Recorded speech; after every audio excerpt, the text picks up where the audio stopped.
இங்கே ஆடும் இனமானம் பொங்கிடுமே எங்கள் தேசம் பிரபாகரன் எங்கள்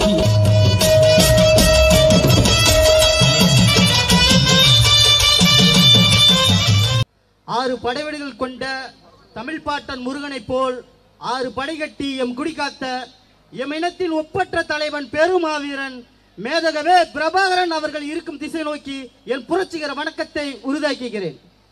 தமிழர்களின் வாழ்வுரிமைக்காக சட்டமன்றத்திலும் மக்கள் மன்றத்திலும் ஓங்கி ஒலிக்கும் சட்டமன்ற நாயகன் முத்தமிழன் தி வேல்முருகன் அவர்களுக்கு என் மாலை நேரத்து புரட்சிகர வணக்கத்தை உறுதியாக்குகிறேன். தமிழக வாழ்வுரிமை கட்சியின் மாநில மாவட்ட அனைத்து நிலை பொறுப்பாளர்களுக்கும் இங்கு கூடியுள்ள அனைத்து தமிழ் தேசிய தமிழ் சமூக உறவுகளுக்கும் என் புரட்சிகர வணக்கத்தை உறுதியாக்குகிறேன். அறிவிச்சிருந்தவர்களே, இதுவரை நான் தான் தமிழ் தேசியத்துக்கு காப்பிரைட்ஸ் வாங்கி வச்சுக்கிறேன்னு சொல்லி ஒருத்தர் இருந்தார்.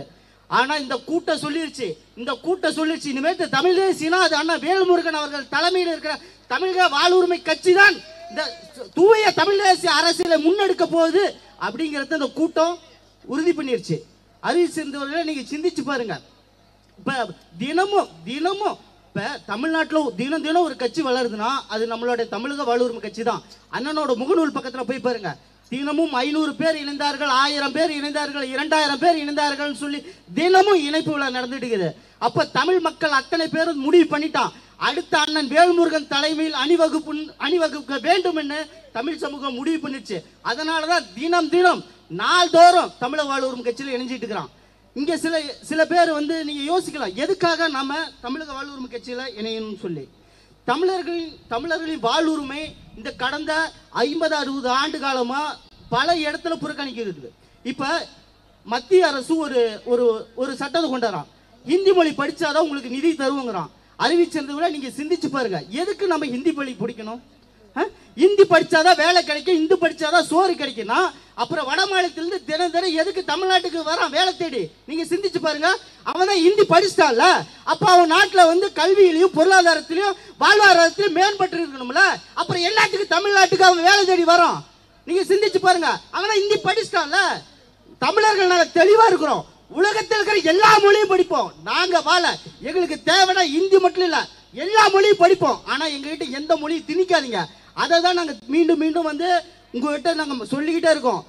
1965 காலகட்டத்தில் எப்படி ஒரு இந்தி திணிப்பு ஏற்பட்ட போது நடராசன் தாளமுத்து போல எண்ணற்ற தமிழ் தேசிய மறவர்கள் தன் இன்னுயிரை ஈந்து இந்த மொழிக்காக போராடி இந்த இந்திய ஒழிப்புக்காக போராடினாங்களோ, அது போல வேல்முருகன் தம்பிகள் நாங்க பேரறிப்பு செய்யறோம். மீண்டும் ஒரு இந்தி திணிப்பு இந்த மண்ணில் வந்தால் தமிழக வாழ்வுரிமை கட்சி மீண்டும் ஒரு இந்தி எதிர்ப்பு போர் தொடங்குவோம்.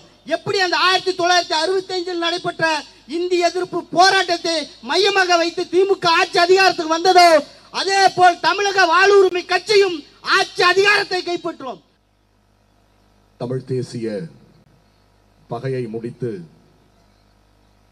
புலிகள் விட்டு சென்ற அந்த மகத்தான பணியை, அந்த புலிமறவர் கையளித்து சென்ற அந்த மகத்தான பணியை எங்கள் புலியூர் பெற்றெடுத்த எங்கள் தலைவர் செய்து முடிப்பார் என்கிற நம்பிக்கையோடு ஆயிரக்கணக்கில் திரண்டு வந்திருக்கிற, அதுவும் குறிப்பாக நரத்தை தலை இல்லாமல் எல்லாம் கருப்பு தலையாக, குறிப்பாக 18 வயது முதல் 30 வயது முதல் அண்ணன் பிரம்மமூர்த்தியோடு கையோடு கைகோர்த்து எங்கள் தலைவர் அண்ணன் வேல்முருகன் கரத்தை பற்ற வந்திருக்கிற மாபெரும் இளைஞர் பட்டாளங்களே, நீங்கள் சாட்சி.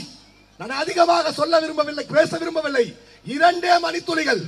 நாங்கள் எங்கள் எதிரியை தெளிவாக கண்டுவிட்டோம். எங்கள் எதிரி இந்த மண்ணின் மொழியை நசுக்கி, இந்த மண்ணின் மொழியை அழித்து, எங்கள் வாழ்வை பறித்து, எங்கள் வேலையை பறித்து, எங்கள் உரிமையை பறிக்கிற அந்த RSS பாஜக சங் பரிவார் கூட்டம் எங்கள் எதிரி. நாங்கள் தெளிவாக முடிவு செய்து விட்டோம். ஆனா வாண்டடா சில பேர் வண்டியில ஏறான், சில பேர் வண்டியில ஏறான். அவரு பாணிலே அவருக்கு பதில் கொடுக்கலாம். தம்பி, இது சினிமா கிடையாது. சினிமால சண்டை போட்டா ரத்தம் வராது, கை தட்டுதான் வரும். இது யதார்த்த களம். சண்டையிட்டால் ரத்தம் வரும். அதை தயவு செய்து புரிஞ்சுக்கோ. நாவடக்கம் தேவை. எங்க தலைவர் ஆமகரி பூனகரி சாப்பிட்டு அரசியலுக்கு வரல ராஜா. முந்திரிக்காடுகளுக்குள் 1000 ஏந்தி தோழர் தமிழரசின் கரத்தை பிடித்து அரசியலுக்கு வந்தவர். எச்சரிக்கை செய்யறோம். அதெல்லாம் அதிகமா பேச வேணாம் நினைக்கிறேன். அவனுக்கு இடது கையில இக்னோர் பண்ண நினைக்கிறேன். ஏனென்றால் ஒரே வரியில் முடித்து விடுகிறேன். அது ஒரு கட்சி. ஆமாம், இருந்தது ஒரு கட்சி.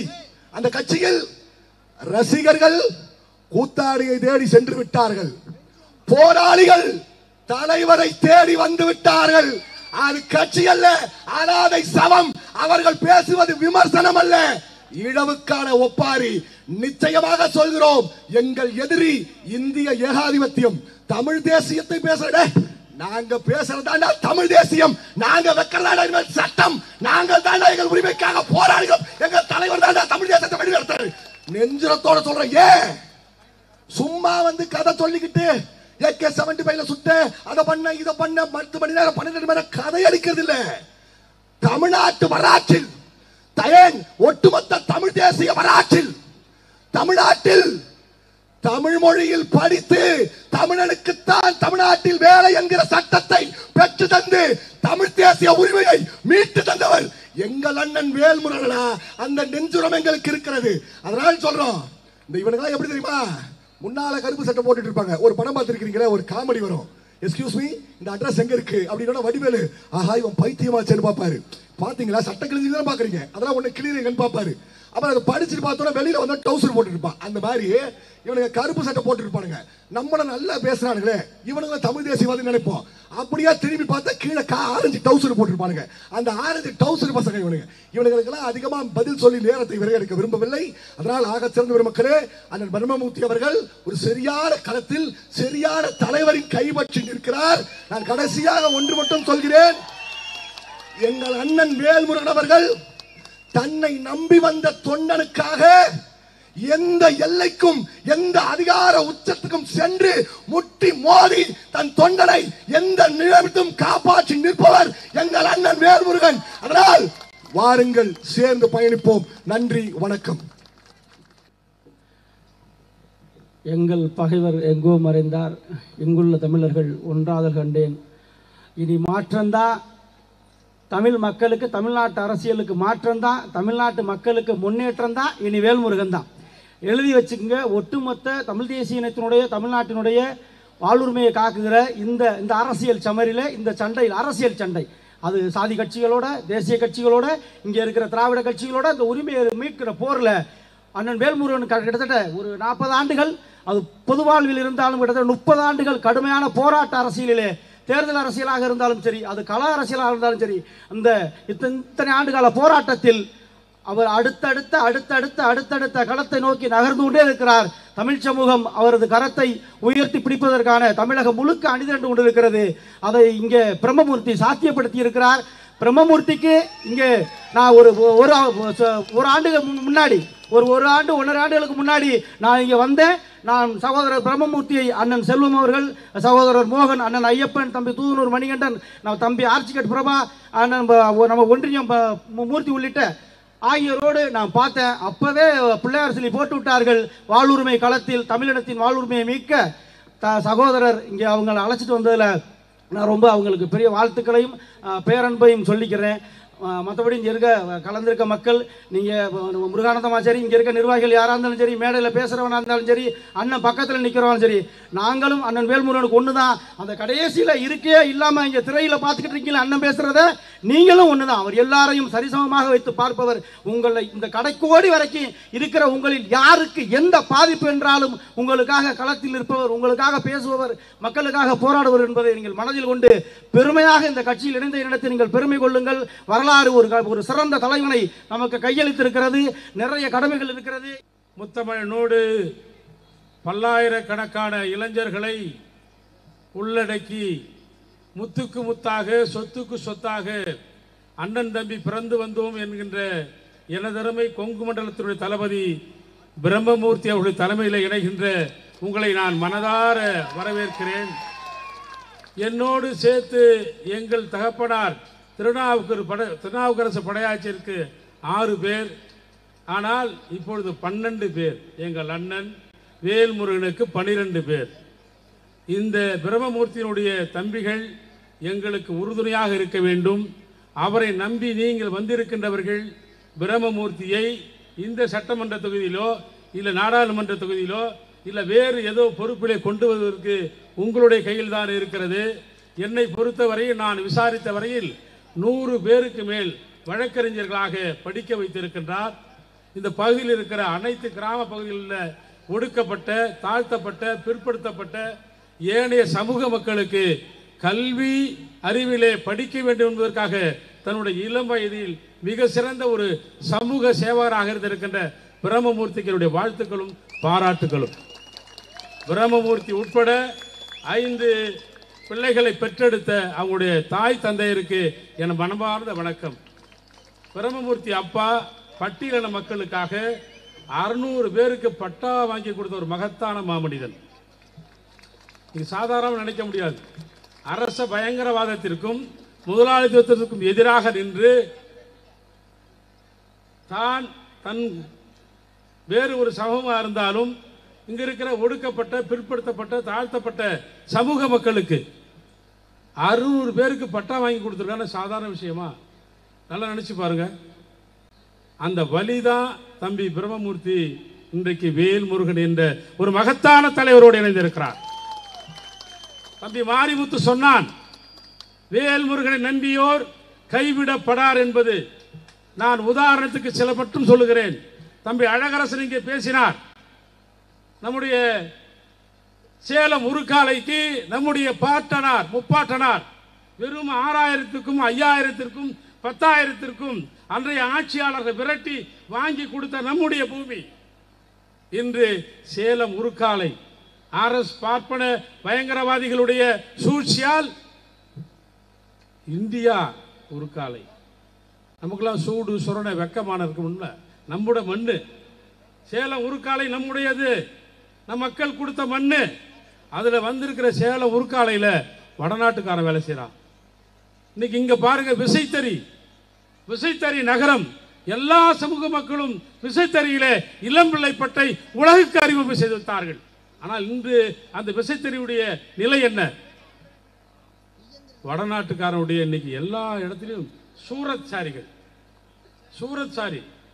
இதெல்லாம் நீங்க நினைச்சு பார்க்கணும். இதுக்கெல்லாம் வாடுரிமை சீக்கில தீர்க்கின்ற ஒரு மகத்தான தலைவர் தான் எங்கள் அண்ணன் முத்தமிழன் அவர்கள். நீங்க சாதாரணமா சொல்லாதீங்க, நினைக்க வேணாம். மது ஒழிப்பு போராளி சசி பெருமாள் உங்க ஊருக்காரு எங்க போய் செத்து போனாரு? மார்த்தாண்டத்தில் போய் போராடி மேலே செத்து போன அந்த மார்த்தாண்டம் இறந்து போன சசி பெருமாளுக்கு 1 லட்சம் ரூபாயை நிதியாக வழங்கிய வள்ளல் எங்கள் அண்ணன் முத்தமிழன் அவர்கள். அதோடு மட்டுமல்ல, இறுதிக்கட்ட இலங்கை போரில் 1,47,000 தமிழர்களை கொன்று குவித்த போது நம்முடைய தலைவர் கலைஞர் அவர்கள் வீடா கடற்கரையிலே உண்ணாவிரதம் மேற்கொண்டிருந்த போது குகை பகுதியைச் சேர்ந்த விக்னேஷ் என்ற ஒரு ஆட்டோ தொழிலாளருடைய மகன் தன்னுடைய தேக்கு மர உடலுக்கு தீயிட்டுக் கொண்டு விடுதலை புலிகள் வாழ்க, தமிழீழம் இல்லம் என்று தன்னுடைய தேக்கு மர உடலுக்கு தீயிட்டு செத்தான். எவனும் கேட்க நாதி இல்லை. எங்கள் அண்ணன் முத்தமிழன் வேல்முருகன் அவர்கள் 1 லட்சம் ரூபாயை நிதியாக வழங்கினார்கள். அண்மையிலே ஐயன் திருமாளிகை பகுதியிலே பாட்டாளி மக்கள் கட்சியில கொடி பிடித்த தொண்டன் எங்கள் அண்ணனுடைய கொள்கை ஏற்று இந்த கட்சியில் இணைந்து 2 மாதங்களிலே ஆன்லைன் மோசடியில் வழக்கில் ஈடுபட்டு அவன் தன் 2 பிள்ளைகளை விட்டுவிட்டு, தன் மனைவி இளம் பெண்ணை விட்டுவிட்டு தான் வருந்தறிந்து இறந்து விட்டான். அந்த செய்தியை சொன்னவுடன் அந்த தொகுதியினுடைய பொறுப்பாளர் அமிர்தராஜ் அவர்களும் சுரேஷ் அவர்களும் தலைவர் கவனத்துக்கு கொண்டு செல்லுங்கள் என்று சொன்னார். தலைவருடைய கவனத்துக்கு கொண்டு சொன்னேன். எங்களுடைய கொள்கைப்படி ஆன்லைன் சூதாட்டத்தை தடை விதிக்க வேண்டும் என்று கொள்கையிலே இருக்கிறது. மதுவில்லா தமிழகம் இந்த நாட்டில் வேண்டும் என்று சொல்லுகின்ற ஒரு மகத்தான மாபெரும் இயக்கம் தமிழக வாழ்வுரிமை கட்சி. அந்த வீட்டுக்கு நேராக போய் அந்த பெண்ணை கூப்பிட்டு அந்த குழந்தை கையில 1 லட்சம் ரூபாய், உயிர் மகத்தானது, என்னால் உங்களுக்கு உங்களுடைய அப்பா உயிரை தர முடியாது, 1 லட்சம் ரூபாய் நிதியாக தந்துவிட்டு அந்த பெண்ணுக்கு இப்பொழுது இன்னும் ஒரு 2-3 காலங்களிலே அவருக்கு அரசு வேலை வாங்கி தருவதாக உறுதி கொடுக்கின்ற உத்தமான தலைவர் அண்ணன் வேல்முருகன். அவரை நம்பிதான் இன்னைக்கு எங்கள்கிட்ட வந்திருக்கிறார் பிரம்மமூர்த்தி. பிரம்மமூர்த்தி என்றால் ஆக்கல், அழித்தல், படைத்தல். பல நெருக்கடி. ஒரு பக்கம் அதிமுக, ஒரு பக்கம் திமுக, ஒரு பக்கம் சாதிய கட்சி.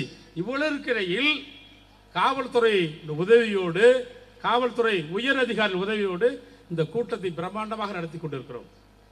காவல்துறை அதிகாரிகளே சொல்லுகின்றார்கள், தீர்க்க முடியாத இந்த பகுதியில் இருக்கின்ற அத்தனை பிரச்சனைகளும் தீர்த்து வைக்கின்ற ஒரு மகா பிரம்மமூர்த்தி என்று சொல்கிறார்கள். காவல் நிலையத்துக்கு வராதீர்கள்.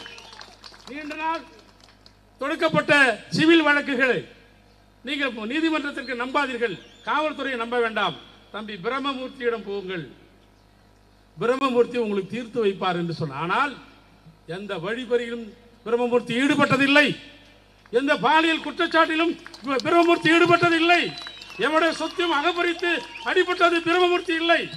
அவர் வந்திருக்கிற லட்சக்கணக்கான தொண்டர்கள், இன்னைக்கு எல்லா சமூக எல்லா ஜாதி மக்களும், தலைவர்கள் உருவாக்கப்படுகிறார், நாட்டிலே அன்புமணி உருவாக்கப்படுகிறார், உதயநிதி ஸ்டாலின் உருவாக்கப்படுகிறார், தலைவர்கள் உருவாக்கப்படுகிறார். ஆனால் சேலம் மாவட்டத்திலே ஒடுக்கப்பட்ட பிற்படுத்தப்பட்ட மக்களுக்கு எங்கள் அண்ணன், எங்களுடைய குடும்ப தலைவர் முத்தமிழன் போல ஒருவன் உருவாகிறான் சொன்னால் அது நீங்கள் உருவாக்கிய அருமை தம்பி பிரம்மமூர்த்தி. எனவே தோழர்களே, இந்த நிகழ்வில் கலந்து கொண்டிருக்கின்ற அத்தனை நிலை பொறுப்பாளர்களுக்கும் நான் பணிவோடு வேண்டுவதெல்லாம் தமிழ் மொழிக்காகவும் தமிழ்நாட்டு மக்களுக்காகவும் தமிழ்நாட்டுடைய பண்பாட்டுக்கும் கலாச்சாரத்திற்காகவும் ஒற்றை மனிதன் என்று குறை கொடுத்திருக்கான்னு சொன்னால் அது எங்களுடைய தலைவரான வேல்முருகன் மட்டும்தான். நீங்க நினைக்கலாம், நம்ம ஈழத்து பாடகர் சித்தன் ஜெயமூர்த்தி பாடினார் பாடல், நீங்க அவர் ஒரு ஒப்பாரி பாடல் கூட பாடிருப்பார், பெண்கள் அழுதிருப்பாங்க. அந்த நிலையில் இருக்கிற தேசிய தலைவர் பிரபாகருடைய வழியில் வந்தவர் தான் எங்களுடைய தலைவர் அண்ணன் வேல்முருகன் அவர்கள். அவரை நம்பி நீங்க வாங்க, எந்த நேரத்திலேயே எங்க அண்ணன் திருமாவளவன் எங்களுடைய இயக்கத்தினுடைய தளபதி சொல்லுவார், உங்கள் தலைவர் கையில 2 கோடி ரூபாயை கொடுத்து விட்டு 1 மணி நேரம் சென்று விட்டு திரும்பி வந்தால் இன்னும் ஏதாவது பணம் இருக்கா கொடுங்கன்னு தான் கேட்பாரு. இந்த கொடுக்கிற இந்த கையை கொடுக்கும், ஆனா இந்த கண்ணுக்கு தெரியாது, இந்த கண்ணுக்கு இந்த கை கொடுக்கும், இந்த கண்ணுக்கு தெரியாது. அப்படிப்பட்ட ஒரு மகத்தான தலைவர் தான் எங்கள் அண்ணன் முத்தமிழன் வேல்முருகன் அவர்கள். எனவே தொடர்ச்சியாக நீங்கள் தமிழக வாழ் உரிமை கட்சியிலே பயணிக்க வேண்டும். இந்த நிகழ்ச்சிக்கு அரும்பாடுபட்டு ஏற்பாடு செய்திட்ட தம்பிகள் மாரிமுத்து, கார்த்தி, வல்லரசு, அருண், லோகேஷ், கார்த்திகேயன், கோமதி, ராசு, விக்னேஷ், மனோஜ் பிரபாகரன் இங்க உட்கார்ந்து பாருங்க, அவருக்கு சொந்த ஊர் கமுதி, ராமநாதபுரம் மாவட்டத்தை சேர்ந்த கமுதி. அவரை படிக்க வைத்த காரணத்திற்காக என்னுடைய உயிரை கூட நான் பிரபமூர்த்தி கொடுப்பேன் என்று சொல்லியிருக்கிறார். சொன்னால் அவர் எந்த சமூகம் என்பது கூட எவனுக்கும் தெரியாது, எவனுக்கும் தெரியாது. எங்கள் தலைவர் எவ்வழியோ அவ்வழிதான் பிரம்மமூர்த்தி. எனவே கொங்கு மண்டலத்தில் எங்களுக்கு கிடைத்த தமிழக வாழ்வுரிமை கிடைச்ச ஒரு கொங்கு மண்டல தளபதியாக வரவேற்கிறேன்.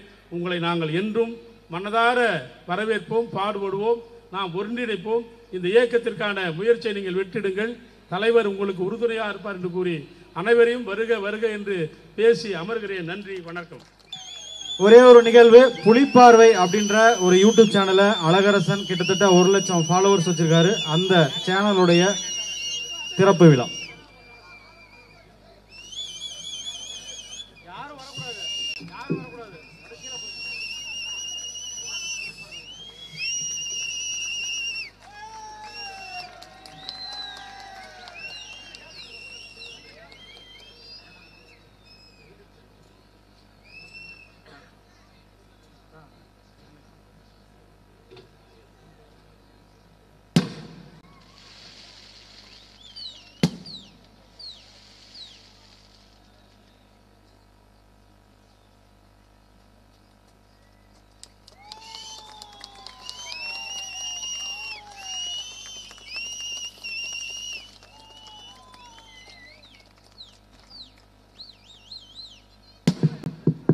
வாழ்த்துக்கள்.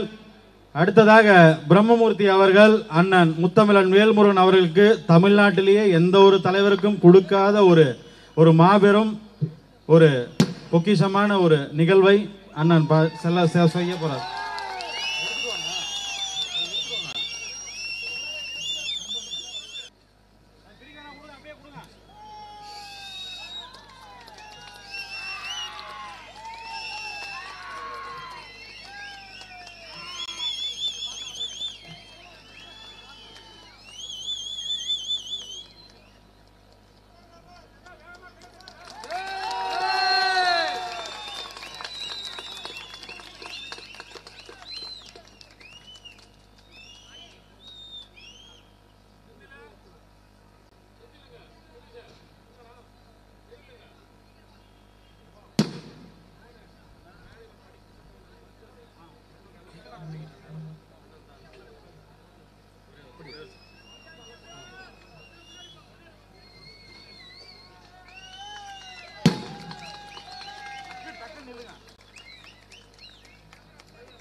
தமிழக வாழ்வுரிமை கட்சியின் தலைவர் முத்தமிழர் திரு தி வேல்முருகன் அவர்களுக்கு என் முதல் கண் வணக்கத்தை தெரிவித்துக் கொண்டு, என் உயிரிலும் கலந்து வாழுகின்ற என் உறவுகள், தம்பிகள், அண்ணன், தங்கை, தாய்மார்கள் மற்றும் கட்சியினுடைய நிர்வாகிகள், தொண்டர்கள் அனைவரும் வருக வருக என்று வரவேற்கிறேன். தமிழ்நாட்டிலேயே எத்தனையோ அரசியல் கட்சிகள் இருக்க, ஏன் தமிழ்நாட்டை ஆண்ட கட்சி, ஆளுகின்ற கட்சி, ஏன் இந்தியாவையே கொண்டிருக்கின்ற கட்சி, இவை அத்தனையும் இருக்க ஏன் தமிழக வாழ்வுரிமை கட்சியில் தேர்ந்தெடுத்தேன் என்று சொன்னால் அதற்கு ஒரே காரணம் வேல்முருகன் என்ற ஒற்றை தலைவர் தான். எப்படி ஈழத்தில் தேசிய தலைவர் மேதாகு பிரபாகரன் தனி மனிதன் ஒழுக்கத்தோடு தமிழருக்காக அமைப்பை கட்டி போரிட்டாரோ, அதுபோல நம்முடைய அண்ணன் தனி மனிதன் ஒழுக்கத்தோடு நம்மை போன்ற எழுச்சி மிகுந்த இளைஞர்கள் கட்டி தமிழர்களின் வாழ்வுரிமைக்காக தொடர்ந்து போராடுகிறார். அடுத்ததாக இந்த இளம்பிள்ளை மண்ணிற்கு பிரம்மமூர்த்தி அவர்கள் ஏற்பாடு செய்திருக்க பல்லாயிரக்கணக்கான மக்கள் இணைப்பு விழாவிற்கு பேச அண்ணன் முத்தமிழன் தமிழ் தேசிய தளத்தில் தமிழ் தேசிய போராளி அண்ணன் வேல்முருகன் அவர்களை பேசுமாறு அழைக்கிறோம். இங்கே பிரம்மமூர்த்தி அவர்கள் தலைமையில் அப்படியே கொஞ்சம் எழுந்து திரும்பி பார்த்தீங்கன்னா அந்த கண்ணு கெட்டிய தூரம் வரையிலும் மக்கள் தலைகள் தான் இருக்கு. இந்த கடகோடியிலும் ஆயிரக்கணக்கான மக்கள் இருக்கை இல்லாமல் நின்று கொண்டிருக்கிறார்கள். நான் அதிகம் இங்கு பேச போவதில்லை. இங்கே என்னுடைய அருமை தம்பிமார்கள் நம்முடைய அழகரசன் அவர்களும் மாரிமுத்து அவர்களும் முருகானந்தம் அவர்களும் பேசியிருக்கிறார்கள். கூட்டத்தினுடைய நிகழ்ச்சியை நம்முடைய மோகன்ராஜ் ஒழுங்கு செய்திருக்கிறார்கள். தலைமை செயலாளர் வரவேற்புரை ஆற்றி நிறைவு செய்திருக்கிறார்கள். இங்கு எண்ணற்ற தமிழ் சமூகத்தின் ஆளுமைகள் அமர்ந்திருக்கிறார்கள். ஆனால் அவர்கள் எல்லாம் பேசுவதற்கு நேரம் இல்லாத காரணத்தினால் எனக்கான வாய்ப்பை நம்முடைய பிரம்மமூர்த்தி அவர்கள் வழங்கியிருக்கிறார்கள். நீங்க எல்லாம் பிரம்மமூர்த்தியினுடைய அன்புக்கு கட்டுப்பட்டவர்கள், அவருடைய அழைப்பை ஏற்று வருகின்றிருக்கிறீர்கள். ஆதலால் நான் பேசி முடிக்கின்ற வரையிலும் கொஞ்சம் அமைதி காத்து நான் என்ன பேசுகிறேன் என்பதை தயவு கூர்ந்து அருள் கூர்ந்து கேட்டு இதை ஒரு விவாதத்திற்கு நீங்கள் உட்படுத்த வேண்டும். எல்லா அரசியல் கட்சியிலையும் வராங்க, கட்சியில இணைப்பு நடத்துறாங்க, கட்சியில போய் சேர்ந்தோம் கேட்டோம் கலைஞ்சி போகணும்னு இருக்கக்கூடாது. தமிழக வாழ்வுரிமை கட்சி எல்லாம் முன்னேற்ற கழகம்னு இருக்கும். ஆனா இன்னைக்கு வாழ்வுரிமை என்கிற பெயரை நாம் இந்த கட்சிக்கு சூட்டி இருக்கிறோம். ஏன் சூட்டி இருக்கிறோம், எதற்காக வாழ்வுரிமை என்கிற பெயரை நாம் வைத்திருக்கிறோம் என்பதை ஒரு கணம் நாம் அனைவரும் சிந்தித்து பார்க்க வேண்டும். எனக்கு முன்னால் பேசிய எனது சகோதரர்கள் குறிப்பிட்டது போல் தமிழ் சமூகம் இன்றைக்கு கொஞ்சம் கொஞ்சமாக தனது வாழ்வுரிமையை இழந்து வருகிறது. இன்னைக்கு கூட இங்க இவ்வளவு மகளிர் உட்கார்ந்து இருக்கிறாங்க. நான் அன்பு சகோதரி சட்டமன்ற தேர்தலில் போட்டியிட்ட நாகம்மாள் அவர்களை கேட்டேன், கொஞ்ச நேரம் வந்து மேடையில் பேசுங்க சகோதரி, எல்லாம் ஆண்களாவே பேசுறாங்களே, பெண்களை யாராச்சும் பேசுங்க அப்படின்னு. பிரம்மமூர்த்தி கிட்ட யாராச்சும் பேசுறதுக்கு ஆள் இருக்காங்களான்னு கேட்டேன். பிரம்மமூர்த்தி தம்பி கிட்ட கேட்டேன், யாராச்சும் பேசுவீங்களான்னு. செல்வம் எல்லாரையும் தமிழ்நாடு முழுக்க ஒருங்கிணைக்கிறாரு, அவர் ஏதாவது ஒரு 5 நிமிடம் பேசுவாரான்னா யாரும் பேசுவதற்கு கூட நாம் இன்னும் தெளிவு பெறவில்லை. அதனால் தான் தமிழ் சமூகம் தனது வாழ்வுரிமையை கொஞ்சம் கொஞ்சமாக இழந்து வருகிறது. இந்த 21ஆம் நூற்றாண்டில் இன்றைக்கு நம்முடைய மனிதகுலம் எவ்வளவு பெரிய பேரழிவுகளை சந்தித்திருக்கிறது என்பதை நாம் அறிவோம். ஆனால் இந்த அழிவிலிருந்து நாம் ஒரு மிகப்பெரிய அழிவை சந்தித்திருக்கிறோம். அந்த அழிவுதான் பக்கத்து 10 மைல் தூரத்தில் தமிழீழம் என்கிற இலங்கை தீவில் நம்முடைய சகோதரர்கள் உலகரங்கில் தமிழனுக்கென்று ஒரு கொடி வேண்டும், தமிழனுக்கென்று ஒரு நாடு வேண்டும், தமிழுக்கென்று ஒரு நேர்மையான அரசாட்சி நடைபெற வேண்டும் என்று நினைத்த எம் தமிழீழ தேசிய தலைவர் மேதகு வேலுப்பிள்ளை பிரபாகரன் என்கிற அந்த மாபெரும் தலைவன் கண்ட தனித்தமிழீழ கனவை இன்றைக்கு நசுக்கி பொசுக்கி இருக்கிறார்கள். பக்கத்து நாட்டிலும் தமிழ் சமூகத்தின் வாழ்வுரிமை பாதிக்கடைந்திருக்கிறது, சொந்த நாட்டிலும் பாதிப்படைந்திருக்கிறது. இன்றைக்கு நான் இங்கு வருகை தந்தேன், நம்முடைய கட்சியினுடைய அலுவலகத்திலே தங்கினேன். அங்கே நம்முடைய தங்கம் அவர்களும் நம்முடைய மோகன்ராஜ் அவர்களும் கட்சியினுடைய முன்னணி நிர்வாகிகளும் மேட்டூரிலே நடக்கிற ஒரு சம்பவத்தை குறித்து சில தொழிலாளர் தோழர்களை அழைத்து வந்தார்கள்.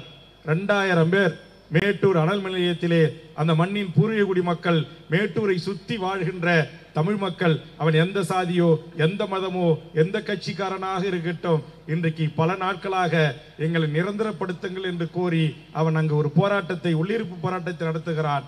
ஆனால் இந்த நாட்டை ஆளுகின்ற ஒன்றிய மாநில அரசுகள் ஒரு குறைந்தபட்சம் அந்த தொழிலாளர் தோழர்களோடு ஒரு பேச்சுவார்த்தை செய்வதற்கு தயாராக இல்லை. அவருடைய பிரச்சனை தான் என்ன என்று அழைத்து பேசி அவர்களுக்கான பணி நிரந்தரம் குறித்து ஒரு நேரடி பேச்சுவார்த்தையை நடத்துவதற்கு இந்த நாட்டுடைய அரசு உயர் அதிகாரிகளுக்கு மனமில்லை.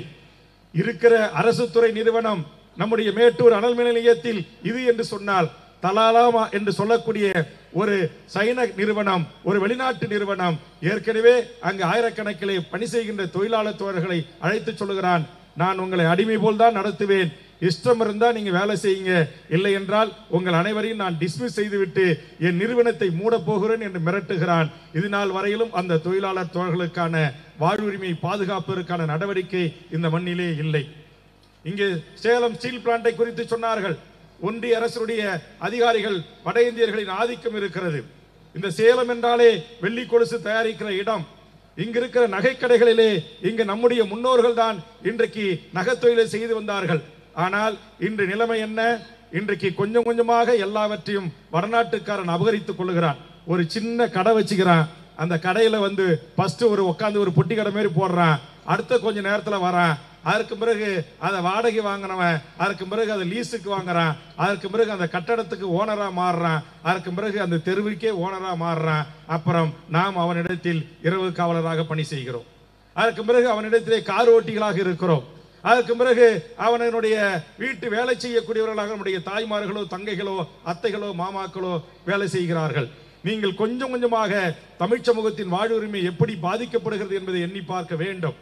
இன்றைக்கு கர்நாடகத்திலிருந்து ஓடி வருகிற நம்முடைய காவேரி நீர் இன்றைக்கு சென்னை மாகாணமாக இருக்கும்போது நம்முடைய எல்லைக்குள் இருந்த காவேரி இன்றைக்கு கர்நாடகத்துடைய முதலமைச்சர் அவர்கள் மேகதாட்டில் நான் அணை கட்டியே தீருவேன், எந்த கொம்பனாலும் தடுக்க முடியாது என்று சொல்லுகிறான். அதை விட ஒரு படி மேலே போய் அங்கு கன்னட வெறியன் வாட்டல் நாகராஜ் இன்றைக்கு அறிவித்திருக்கிறான், நீங்கள் மேகதாதிலே அணை கட்டுவதற்கு நாங்கள் நீட்டுகிற இடத்திலே தமிழ்நாடு அரசும் தமிழக மக்களும் கையொப்பமிட்டு ஆதரிக்கவில்லை என்றால் ஒரு தமிழர்கள் இங்கு வாழ முடியாது, ஒரு திரைப்படம் கர்நாடகத்திலே ஓடாது என்று மிரட்டுகிறார். டேய் வாட்டல் நாகராஜ் என்ற குடிகார கும்பல் பையனே, உன்னை பார்த்து இந்த இளம்பிள்ளை என்கிற எங்கள் தமிழர் பூமியிலிருந்து பிரம்மமூர்த்தி தலைமையில் அறிவிப்பு செய்கிறேன். ஒகேனக்கலும் கர்நாடகமும் முழுவதுமாக எங்களுக்கு சொந்தமான இடம். எங்கள் சந்தனக்காட்டு வீரப்பன் இருக்கின்ற வரையில் வாட்டல் நாகராஜுகளும் கன்னட வேதியா கும்பல்களும் அடக்கி வாசித்தீங்க. இருக்கிற இடம் தெரியாம இருந்தீங்க. உன்னுடைய ரசிகர் மன்றம், ராஜ்குமார் ரசிகர் மன்றம் துள்ளி குதித்தான். போராட்டம் வருகின்ற போது என் தமிழ் மக்களை அடித்து துவைத்தான். என் தமிழ் சமூகத்துடைய பேருந்துகளை எரித்தான். இந்த சேலத்திலும் தருமபுரியிலும் கிருஷ்ணகிரியிலும் திருவண்ணாமலையிலும் வேலூரிலும் பிழைக்க போன எமது மக்களை அடித்து காவிரியில் தண்ணீர் கேட்கிறாய் என்று தூக்கி வீசினான். அதற்கு பதிலடியாக எந்த ரசிகர் மன்றம் அந்த போராட்டத்தை நடத்தியதோ அதே ரசிகர் மன்றத்தினை போற்றுகிற வணங்குகின்ற அந்த ராஜ்குமார் எங்கள் சந்தனக்காடுகளின் தலைவன் எங்கள் வீரப்பனாருடைய கட்டுப்பாட்டில் இருந்தார். அவர் இருக்கின்ற வரையில் எந்த பயலும் எல்லைக்கு கூட எட்டி பார்க்கல. இப்ப எங்க வீரப்ப இல்ல, அந்த இடத்தை என் பிரம்மமூர்த்தி நிரப்ப வேண்டும் என்று என்னுடைய ஆசை. அவர் ஆயுதம் கொண்டு நிரப்பினார், தன்னோடு வந்த போராளிகளை கொண்டு நிரப்பினார். என்னுடைய அருமை தம்பி பிரம்மமூர்த்தி அவர்களே, உங்களுக்காக உயிரை கொடுக்க நூற்றுக்கணக்கான இளைஞர்கள் இருக்கிறார்கள் என்று கேள்விப்படுகிறேன். அந்த இளைஞர்களை அரசியல் படுத்துங்கள். அந்த இளைஞர்களை தலைமைத்துவ பண்புகளுக்கு தயாராக்குங்கள். நம்முடைய கிராமங்களில் இருந்து பல்லாயிரக்கணக்கான மக்களை அணிதிரட்டுவோம். ஒகேனக்கல் பக்கம் வாட்டல் நாகராஜுகளோ கன்னட வேதியா கும்பல்களோ வருகிறதா என்று நாம் பார்ப்போம். ஜனநாயக ரீதியாக இன்றைக்கு தேவை இருக்கிறது. தமிழ் சமூகத்தின் வாழ்வுரிமை காவேரியில் பறிக்கப்படுகிறது, முல்லை பெரியாரில் பறிக்கப்படுகிறது, இன்றைக்கு கச்சத்தீவில் பறிக்கப்படுகிறது, பாலாற்றின் குறுக்கே அணைகளை கட்டி தடுக்கப்படுகிறது. இன்றைக்கு தென்பண்ணை ஆற்றின் முழுவதுமாக பெங்களூரினுடைய ஒட்டுமொத்த கழிவுகளை அனுப்பி என் தமிழ் சமூகத்தின் வாழ்வாதாரம் பறிக்கப்படுகிறது. ஆற்று நீர் உரிமை, மீன்பிடி உரிமை, வேலைவாய்ப்பு உரிமை, தொழில் உரிமை, இன்னைக்கு இளம்பிள்ளையில் இருக்கிற என் கைத்தறி நெசவாளர்களுடைய வாழ்வுரிமை பறிக்கப்பட்டு இன்றைக்கு சூரத்திலிருந்து இறக்குமதி செய்யப்படுகின்ற சேலைகளாக வந்து கொண்டிருக்கிறது. இங்கே ஈரோட்டு பகுதியிலே விளைந்த மஞ்சள் விலைக்கு ஒரு கட்டுப்படியான நியாயமான விலை கேட்டால் மஞ்சள் வணிகத்தை மார்வாடி சேட்டு குஜராத்திகள் கைப்பற்றிக் கொள்கிறான். என் பகுதியில் விளைகிற முந்திரியை முழுவதுமாக கைப்பற்றி விட்டான். தங்க வணிகம், வெள்ளி வணிகம், இரும்பு வணிகம், எலக்ட்ரிக்கல் எலக்ட்ரானிக் கூட்ஸ் வகைகள், இந்த ஒளிபெருக்கிலிருந்து இங்க உட்கார்ந்து இருக்கிற சேர்ல இருந்து ஒரு கணம் அப்படியே சிந்திச்சு பாருங்க. ஒரு 50 ஆண்டு காலத்திற்கு முன்பாக நம்முடைய தமிழ் சமூகம் செய்த அத்தனை தொழில்களுக்கும் முதலாளியாக வடநாட்டுக்காரன் வந்து விட்டானா இல்லையா? என் தமிழர்களே, ஒரே ஒரு கணம் சிந்தித்து பாருங்கள். ஏன் நம்ம கிட்ட ஒற்றுமை இல்லை? ஏன் இந்த உரிமையை நாம் தக்க வைக்க போராடல? வந்தவனை எல்லாம் வாழ வைத்தோம், வந்தவனை எல்லாம் ஆள வைத்தோம். இந்த பூர்வீகுடி மண்ணின் மக்களாகிய நாம் ஓட்டு போடுகின்ற ஜாதியாக இருந்தோம், கொடி கட்டுகின்ற கூட்டமாக இருந்தோம், கோஷம் போடுகிற கூட்டமாக இருந்தோம். நம்மில் இருந்து இந்த தமிழ் சமூகத்தின் வாழ்வுரிமையை சமரசமற்று பாதுகாக்கக்கூடிய போராளிகளை தீவிரவாதிகள் ஆக்கினார்கள். என் மண்ணில் தோன்றிய தமிழரசனை தீவிரவாதி ஆக்கினார்கள்.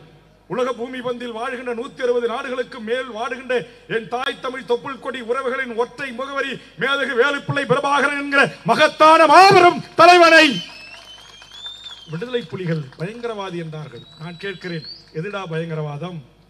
ஈழத்தில் சொந்த நிலத்தில் சுதந்திரமாக எமது மக்கள் வாழ வேண்டும் என்பதற்காக எங்கள் தாய் முன் பிள்ளைகள் கற்பழிக்கப்பட்ட போது, தந்தையின் முன் பெண் பிள்ளைகள் கற்பழிக்கப்பட்டதோ, கணவன் முன் மனைவி கற்பழிக்கப்பட்ட போது ஒரு 10-12 வயது பாலகனாக இருந்து வீதிக்கு வந்து தன்னோடு ஒத்த கருத்துள்ள இளைஞர்களை அணிதிரட்டி தன் வீட்டில் இருந்த மாடுகளையும் தன் தங்கை உறவுகளின் மோதிரத்தையும் அடகு வைத்து விற்று ஆயுத புரட்சிக்கு வித்திட்ட மகத்தான தலைவன் வாழ்ந்த வரலாற்றை புரிந்து கொண்டு பேசுங்கள் பரதேசிகளே. யாருடா தீவிரவாதி? யாருடா பயங்கரவாதி? என் மண்ணில் நடந்த அநியாயங்களை, அக்கிரமங்களை, அட்டூழியங்களை, எங்கள் காணிகள் பறிக்கப்பட்டன, எங்கள் வீடுகள் இடிக்கப்பட்டன, எங்களுக்கான கல்வி தரப்படுத்தல் என்கிற முறையிலே பறிக்கப்பட்டன, எங்களுக்கான சம வாய்ப்பு உரிமை மறிக்கப்பட்டது, இலங்கை தீவில் வாழ்கின்ற சிங்கள மக்களுக்கு நிகரான குடியுரிமை எமக்கு மறுக்கப்பட்டது, என் தாய்மொழி சிங்கள எழுத்துக்களால் அழிக்கப்பட்டது, என் தாயின் கற்பிலே இருந்த கருவை சிங்கள காடையர்கள் துப்பாக்கியில் இருந்த அந்த ஆயுதம் என்று சொல்லக்கூடிய துப்பாக்கியில் இருந்த கத்தியை கொண்டு அந்த 10 மாத கற்பிணியை கிழித்து ஷூஷா கால்களால் மிதித்தான். அந்த சிசுவை எடுத்து கொதிக்கின்ற தாரிலே அமுக்கி கொன்றான். என் பெண்களின் மார்பை பிளந்து அறுத்து கம்பிகளிலே கோர்த்து தமிழன் மார்புகரி விற்கப்படும் என்று எழுதினான். இதை அங்கு சோத்தில் அடித்த பின்னங்களாக இருந்த அரசியல் கட்சிகள், அமைப்புகள் கேட்க தவறிய போது ஒரு வராது போன்று மாமணியாக அந்த மண்ணில் தோன்றிய என் மகத்தான தலைவன் தான் வேலுப்பிள்ளை பிரபாகரன் என்கிற மகத்தான தலைவன். கோவில்களிலே வழிபாட்டு உரிமை இல்லை, பள்ளிக்கூடங்களிலே சமமான கல்வி உரிமை இல்லை, சிங்கள அரசுகளிலே வேலை வாய்ப்பு உரிமை இல்லை, நீதிமன்றங்களிலே நீதி அரசராக பணி இல்லை, இலங்கை தீவின் நாடாளுமன்ற தலைவனாக வர முடியாது, அந்த நாட்டின் பிரதம அமைச்சராக வர முடியாது என்று இருந்த அரசியல் சூழலை மாற்றுவதற்காக அரசியல் புரட்சியை உருவாக்கிய தந்தை செல்வாவின் ஜனநாயக போராட்டம் வீழ்த்தப்பட்டது. அதிலிருந்து படிப்பினை பாடம் கற்றுக்கொண்ட மகத்தான தலைவன் வேலுப்பிள்ளை பிரபாகரன் என்கிற அந்த தலைவன் அந்த மக்களுக்கான விடுதலை போராட்டத்தை முன்னெடுத்தான். அந்த விடுதலை போராட்டம் இந்திய அரசால் பயங்கரவாதம் என்றது. உலக நாடுகள் துணை கொண்டு பாஸ்பரஸ் குண்டுகளையும் ஏவுகணைகளையும் ஆட்லர் பீரங்கிகளையும் கொண்டு எம் இனத்தை கொத்து கொத்தாக கொன்று அழித்தார்கள் சிங்கள பௌத்த பேரினவாத அரசு.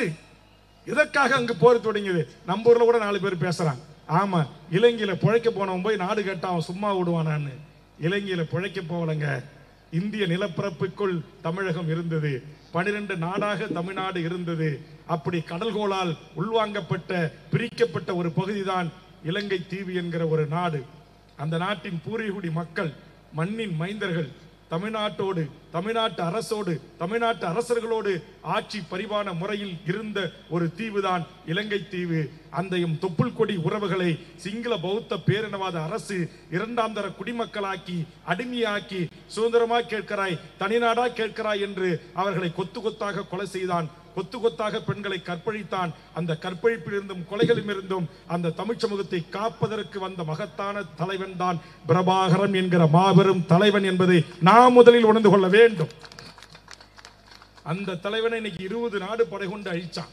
நீங்க எண்ணி பாருங்க, நம்முடைய இனம் இங்க கூட தமிழை பத்தி பேசினாங்க நம்ம சகோதரன். இந்த தமிழ் நம் உயிரை விட மேலானது. உலக நாட்டில் எந்த நாட்டினுடைய மக்களும் தன் மொழி உரிமைக்காக, தன் மொழி வாழ வேண்டும் என்பதற்காக தன் மொழியின் மீது இன்னொரு மொழி ஆதிக்கம் செலுத்துகிறது என்பதற்காக தன் தேக்கு மர உடல்களை தீக்கரை ஆக்கி இந்த மண்ணின் விதையாக விழுந்த மா வீரர்களை கொண்ட ஒரு இனம் உலக அரங்கில் இருக்கிறது என்று சொன்னால் அது தமிழர்களாகிய நாம், நம்முடைய தமிழ் மொழி, நம் இனம்தான். ஆனா அப்படி பெருமை கொண்ட வரலாற்று பெருமை கொண்ட ஒரு இனம் இன்னைக்கு எங்க நிக்குது? இன்னைக்கு விஜய் கிட்ட நிக்குது, அஜித் கிட்ட நிக்குது, நயன்தாராவுக்கு செலவு வைக்குது, குஷ்புவுக்கு கோயில் கட்டுது. சிந்தித்து பார்க்க வேண்டும். தமிழ் சமூகம் உன்னுடைய வாழ்வுரிமைகளை கொஞ்சம் கொஞ்சமாக நீ எழுந்து வருகிறாய். நான் கேட்கிறேன், இந்த நாட்டில் இருக்கிற ஒன்றிய அரசு அலுவலகங்களில், விமான நிலையங்களில், கப்பல் போக்குவரத்து துறைகளில் இருக்கிற ஸ்டீல் பிளான்டில், திருச்சியில் இருக்கிற துப்பாக்கி தொழிற்சாலையில், வேலூரில் இருக்கிற வெடிகுண்டு தொழிற்சாலையில், எண்ணூரில் இருக்கிற NLC நிறுவனத்தில், இப்படி அடுக்கடுக்காக இருக்கிற ஒன்றிய அரசு நிறுவனங்களில் இந்த மண்ணின் பூர்வீகுடி மக்களாக பல்லாயிரக்கணக்கிலே திரண்டு வந்திருக்கிறீர்களே, உங்களுக்கு கல்வி தகுதி இல்லையா? உங்களுக்கு படிப்பு இல்லையா? உங்களுக்கு அறிவு திறமை இல்லையா? ஏன் வடநாட்டுக்காரனை கொண்டு வந்து இறக்குகிறார்கள்? ஓசூரிலே டாடா என்கிற ஒரு நிறுவனம் ஒரு தொழிற்சாலையை தொடங்குகிறான். 10,000 பேரை உத்தரகாண்ட்ல இருந்து, ராஜஸ்தான்ல இருந்து, மத்திய பிரதேசல இருந்து, பீகார்ல இருந்தும் இறக்குமதி செய்கிறார். நான் கேட்கிறேன், இங்கே அந்த 10,000 பெண்கள் உனக்கு வேண்டும் என்றால் என் உத்தரமூர்த்தி, என்னுடைய அருமை சகோதரர் நம்முடைய பிரம்மமூர்த்தியிடம் சொல்லுங்க, எங்க மோகன்ராஜ் கிட்ட சொல்லுங்க, எங்க ஐயப்பன் கிட்ட சொல்லுங்க, எங்க யுவராஜ் கிட்ட சொல்லுங்க, எங்க ராஜகுமார் கிட்ட சொல்லுங்க, இல்ல எங்க செல்வம் கிட்ட சொல்லுங்க. உனக்கு எத்தனை ஆயிரம் பெண்கள் வேணும்? எத்தனை ஆயிரம் இளைஞர்கள் வேணும்? என்ன ஐடி வேணுமா, பிட்ரு வேணுமா, டன்னர் வேணுமா, எலக்ட்ரிக் வேணுமா, எலக்ட்ரானிக் வேணுமா, கெமிக்கல் இன்ஜினியர் வேணுமா, என்ன இன்ஜினியர் வேணும் உனக்கு? ஐடி இன்ஜினியர் வேணுமா, ஏஐ டெக்னாலஜி வேணுமா? எல்லா கல்வி தகுதிகளையும் கொண்ட என் தமிழ் சமூகத்தின் இளையோர்களும் தாய்மார்களும் தம்பிகளும் இருக்கின்ற போது ஏதோ ஒரு 2000 மைலுக்கும் இருந்து அப்பால் கொண்டு வந்து சிறப்பு ரயில்களின் மூலமாக என் தமிழ் சமூகத்தின் வேலை வாய்ப்புகளை பறித்து மாற்றான் கைகளிலே கொடுக்கிற இந்த அநியாய அக்கிரமத்தை தமிழ்நாட்டில் ஒரு கட்சி நெஞ்சுரத்தோடு கேள்வி எழுப்புகிறது, போராடுகிறது என்று சொன்னால் அது தமிழக வாழ்வுரிமை கட்சி. சட்டமன்றத்தில் போராடுறோம், மக்கள் மன்றத்தில் போராடுறோம். அதோடு மட்டும் இல்ல, அரசாங்கம் இங்க பிரம்மமூர்த்தி எதுக்காக அவர் ஒன்றும் சும்மா இல்ல, ஒரு தேசிய கட்சியில் இருந்தார். மத்திய அமைச்சரை கொண்டு வந்து கொரோனா காலத்தில் நம்முடைய மக்களுக்கு மருத்துவ உதவிகள் செய்துவிட்ட மகத்தான ஒரு மனித உள்ளம் படைத்த மகனாக நம்முடைய பிரம்மமூர்த்தி இருந்திருக்கிறார். அத்வாலே என்கிற அமைச்சரை கொண்டு வந்து அப்படிப்பட்ட ஒரு சென்ட்ரல் கவர்மெண்ட்ல பங்களித்த ஒரு அரசியல் கட்சியினுடைய அமைச்சரின் கீழ் இருக்கக்கூடிய கட்சியில் இந்த மாநிலத்துடைய துணைத் தலைவராக இருந்த அருமை தம்பி பிரம்மமூர்த்தி அவர்கள் தமிழக வாழ்வுரிமை கட்சியில் தலைமையை ஏற்றுக்கொண்டு இணைகிறார் என்று சொன்னார். இன்னைக்கு அவரோ செல்வமோ சிலம்போ இங்க இருக்கிற எண்ணற்ற என் தோழமைகளோ நினைத்தால் திமுகவில் போய் சேரலாம், அண்ணா திமுகவில் போய் சேரலாம், காங்கிரஸ்ல போய் சேரலாம், ஆண்டு கொண்டிருக்கிற பிஜேபியில சேரலாம். அதுவும் பிரம்மமூர்த்தி நினைத்தா நாளைக்கே அவங்க பெரியப்பா திமுக காரங்க வந்து உட்காந்துருக்காரு, கரப்போட்ட வேட்டி கட்டிட்டு தொண்டை போட்டு, பெரியப்பா என்னை கூட்டு போய் நம்ம ராஜேந்திரகிட்ட சேர்த்து விடு, மாவட்டத்தில் இப்ப மந்திரி ஆயிட்டாரு, அவர் மூலியமா திமுக ஒரு எனக்கு துண்டை போட்டு விடு, போலீஸ் ஈலிஸ் ஆளுங்கட்சினா கிட்ட வர மாட்டாங்க, எந்த தொந்தரவும் இருக்காது, எந்த புட்டப்ப கேஸும் போட மாட்டான், பொய் கேஸும் போட மாட்டான். பிரம்மமூர்த்தி அவர்களே, இன்றைக்கு சொல்லுகிறேன், இனி நீங்கள் செய்யாத தவறுகளுக்கு உங்கள் மீது எவன் வழக்கு போட்டாலும் அவன் சட்டை கழட்டப்படும், கவலைப்படாதீர்கள். அவன் சட்டை கழட்டப்படும், கவலைப்படாதீர்கள். இத்தனை நாட்களாக உங்களை அவன் 10ஓடு 11ஆக அவன் இடைவெளி டீல் பண்ணிருக்கலாம். இனி நீங்கள் தமிழக வாழ்வுரிமை கட்சியினுடைய ஒரு இளைஞர் படையினுடைய தளபதிகளை ஒருவராக உயர்ந்து நிற்க போகின்றீர்கள். கட்சியை கட்டமைக்க போகிறீர்கள். இந்த பகுதியில் கட்சியை வழிநடத்த போகிறீர்கள். இளைய தலைமுறை தமிழ்நாடு முழுவதும் உங்களுடைய அன்பால் ஈர்க்கப்பட்டவர்கள் இருக்கிறார்கள். அந்த அன்பால் ஈர்க்கப்பட்டு கூடுகிற இந்த அன்பு கூட்டணியில் இணைந்து விட்ட பிறகு எந்த ஒரு காவல்துறைகாரனும் சட்டத்தையும் நீதியும் நிலைநாட்ட நினைக்கிற நேர்மையான மனச்சாட்சி உள்ள காவல்துறை அதிகாரிகள் இனி உங்கள் மீது உண்மைக்கு மாறான பொய் வழக்கை போடவே மாட்டான். நாங்க அண்ணன் தம்பி 5 பேர், உங்களுக்கு அண்ணன் தம்பி 5 பேர், 6 பேர், 11 பேர் இருக்கிறோம். பஞ்ச பாண்டவர்கள் என்று சொல்வார்களே, அது போன்று கவலைப்படாதீர்கள். இனி தமிழ்நாட்டில் இன்னமும் நேர்மையாக நெஞ்சரத்தோடு லஞ்சம் வாங்காமல், ஊழல் செய்யாமல், அரசு பணத்தில் கொள்ளையிடாமல், பங்கிடாமல், கண்ணியத்தோடு கடமை கண்ணியம் கட்டுப்பாடு என்று சொல்லக்கூடிய அந்த 3 எழுத்துக்களுக்கு சொந்தமான IAS IPS காவல்துறை உயரதிகாரிகள் வேல்முருகன் பக்கம் இருக்கிறார்கள். பிரம்மமூர்த்தி, கவலைப்படாதீர்கள். நீதி பரிபாலன முறையில் அவர் மேல கேஸ் எப்படிலாம் போட்டு மடக்கிறாங்க. இந்த ஏரியாவில் சேலத்தில் அவர் வளர்ந்துடக்கூடாது, சேலத்துல ஒரு தலைவரா உருந்துடக்கூடாது. அதனால 150 ரூபாய்க்கு கட்சி காட்டி காசு கேட்டாரு, வழிபறி பண்ணாரு, செயினை பறிச்சாரு, பரிசு அடிச்சாரு. டேய், அவருடைய இன்னைக்கு சொத்து மதிப்பு குறைஞ்சபட்சம் ஒரு 200 கோடி இருக்கும். குறைஞ்சபட்சம் இந்த 200 கோடி சொத்தையும் கொண்டு போய் பேங்க்ல டெபாசிட் வச்சுட்டு வைப்பு தொகையை கேட்டாலே மாசம் 200 லட்சம் கிடைக்கணும். ஒரு வட்டி போட்டாலே 2 கோடி. அவர் போய் 200 ரூபாய்க்கு கை நீட்ட போறாரா? இந்த பொய் வழக்கு போடுறது, சேர்த்து விடுறது, கோத்து விடுறது இதெல்லாம் கூடாது. இந்த மாவட்டத்தினுடைய காவல்துறை உயர் அதிகாரிகளுக்கு அன்போடு வேண்டுகோள் வைக்கிறேன். ஏன் இந்த மண்ணில் இருந்து, இந்த மண்ணின் பூர்வீக குடி, விவசாய குடி, இளம்பிள்ளையில கைத்தறி நெசவு தொழிலை செய்கிற இந்த பகுதி மக்களை நேசிக்கிற, அன்பு பாராட்டுகின்ற ஒரு தலைவர்கள் ஏன் உருவாக கூடாது? சினிமாவில் இவனுக்கு வயசு 55 வயசு, இவன் கட்டி பிடிச்சி ஆடுற பொண்ணுக்கு வயசு 16 வயசு. கேவலமா இருக்கு. நீ ரெடியா, நான் ரெடியா? எதுக்குடா? பாகிஸ்தான் போர் இருக்கான், உட்டாலகடி சவுத்து தோலை தான் உள்ளே தெரியுது, நாயுடு கால தான் பாட்டு. இந்த கருமாந்திர எழுவுக்கு பாட்டு பாடுறவெல்லாம் இந்த நாட்டுக்கு முதலமைச்சரா, அமைச்சரா, எம்எல்ஏவா, எம்பியா வரலாம் என்றால் இங்கு இத்தனை ஆயிரம் மக்களுடைய அன்பை பெற்று வளரக்கூடிய இங்கு பிரம்மமூர்த்தி போன்ற பல ஐயப்பன்கள், பிரம்மமூர்த்திகள், மோகன்ராஜுகள் ஏன் உருவாக கூடாது? எங்கள் மாவீரன் வீரப்பனருடைய வாரிசை பற்றி எங்கள் முருகானந்தன் வருத்தப்பட்டு சொன்னார். ஆம், எனக்கு கூட வருத்தம் தான். மாவீரனாக போற்றப்பட்டு மலைவாழ்வு மக்களால் கொண்டாடப்பட்டு எத்தனையோ கிராம மக்களத்தில் குடியான மக்களின் கோவல் தெய்வமாக, காவல் அரணாக இருந்த நம்முடைய மாவீரன் வீரப்பனாருடைய உண்மையான வாரிசாக இருந்தால், அப்படி யாருக்காகவோ ஒரு பாலியல் பிரச்சனைக்காக காவல் நிலையத்தில் சென்று நீங்கள் சார்ந்த அந்த வீரப்பன் என்கிற மாவீரனுடைய தியாகத்தையே கொச்சைப்படுத்துகிற ரொம்ப வேதனைப்பட்ட நான். போகணும், எதுக்கு போகணும்? எங்க ஊர்ல தமிழ்நாடு விடுதலை படை இருந்துச்சு. தோழர் தமிழரசன் இருந்தார், தோழர் இளவரசன் இருந்தார், தோழர் லெனின் இருந்தார், தோழர் சின்னத்தம்பி இருந்தார், தோழர் ஆலப்பக்கம் முருகேசன் இருந்தார், தடா நல்லரசன் இருந்தார், ரேடியோ வெங்கடேசன் இருந்தார், சேத்தியத்தோப்பு வேல்முருகன் இருந்தார், கூவகம் ராமசாமி இருந்தார், அறிவு இருந்தார், என் சகோதரர் திருமாவளவனும் இருந்தார். என்ன செஞ்சாங்க? எங்கெல்லாம் ஆதிக்க பயங்கரவாதம் நடைபெறுகிறதோ, எங்கெல்லாம் காவல் நிலைய கற்பழிப்பு நடைபெறுகிறதோ, எங்கெல்லாம் பெண் பிள்ளைகளை காவல்துறை விசாரணைக்கு என்று அழைத்து காம இச்சைக்கு உடன்படுத்துகிறானோ, அந்த காவல்துறை இன்ஸ்பெக்டர், சப் இன்ஸ்பெக்டர் தலைகள் வெட்டி வீசப்பட்டன. அவன் முண்டங்கள் நடுவீதியிலே தூக்கி கட்டப்பட்டன.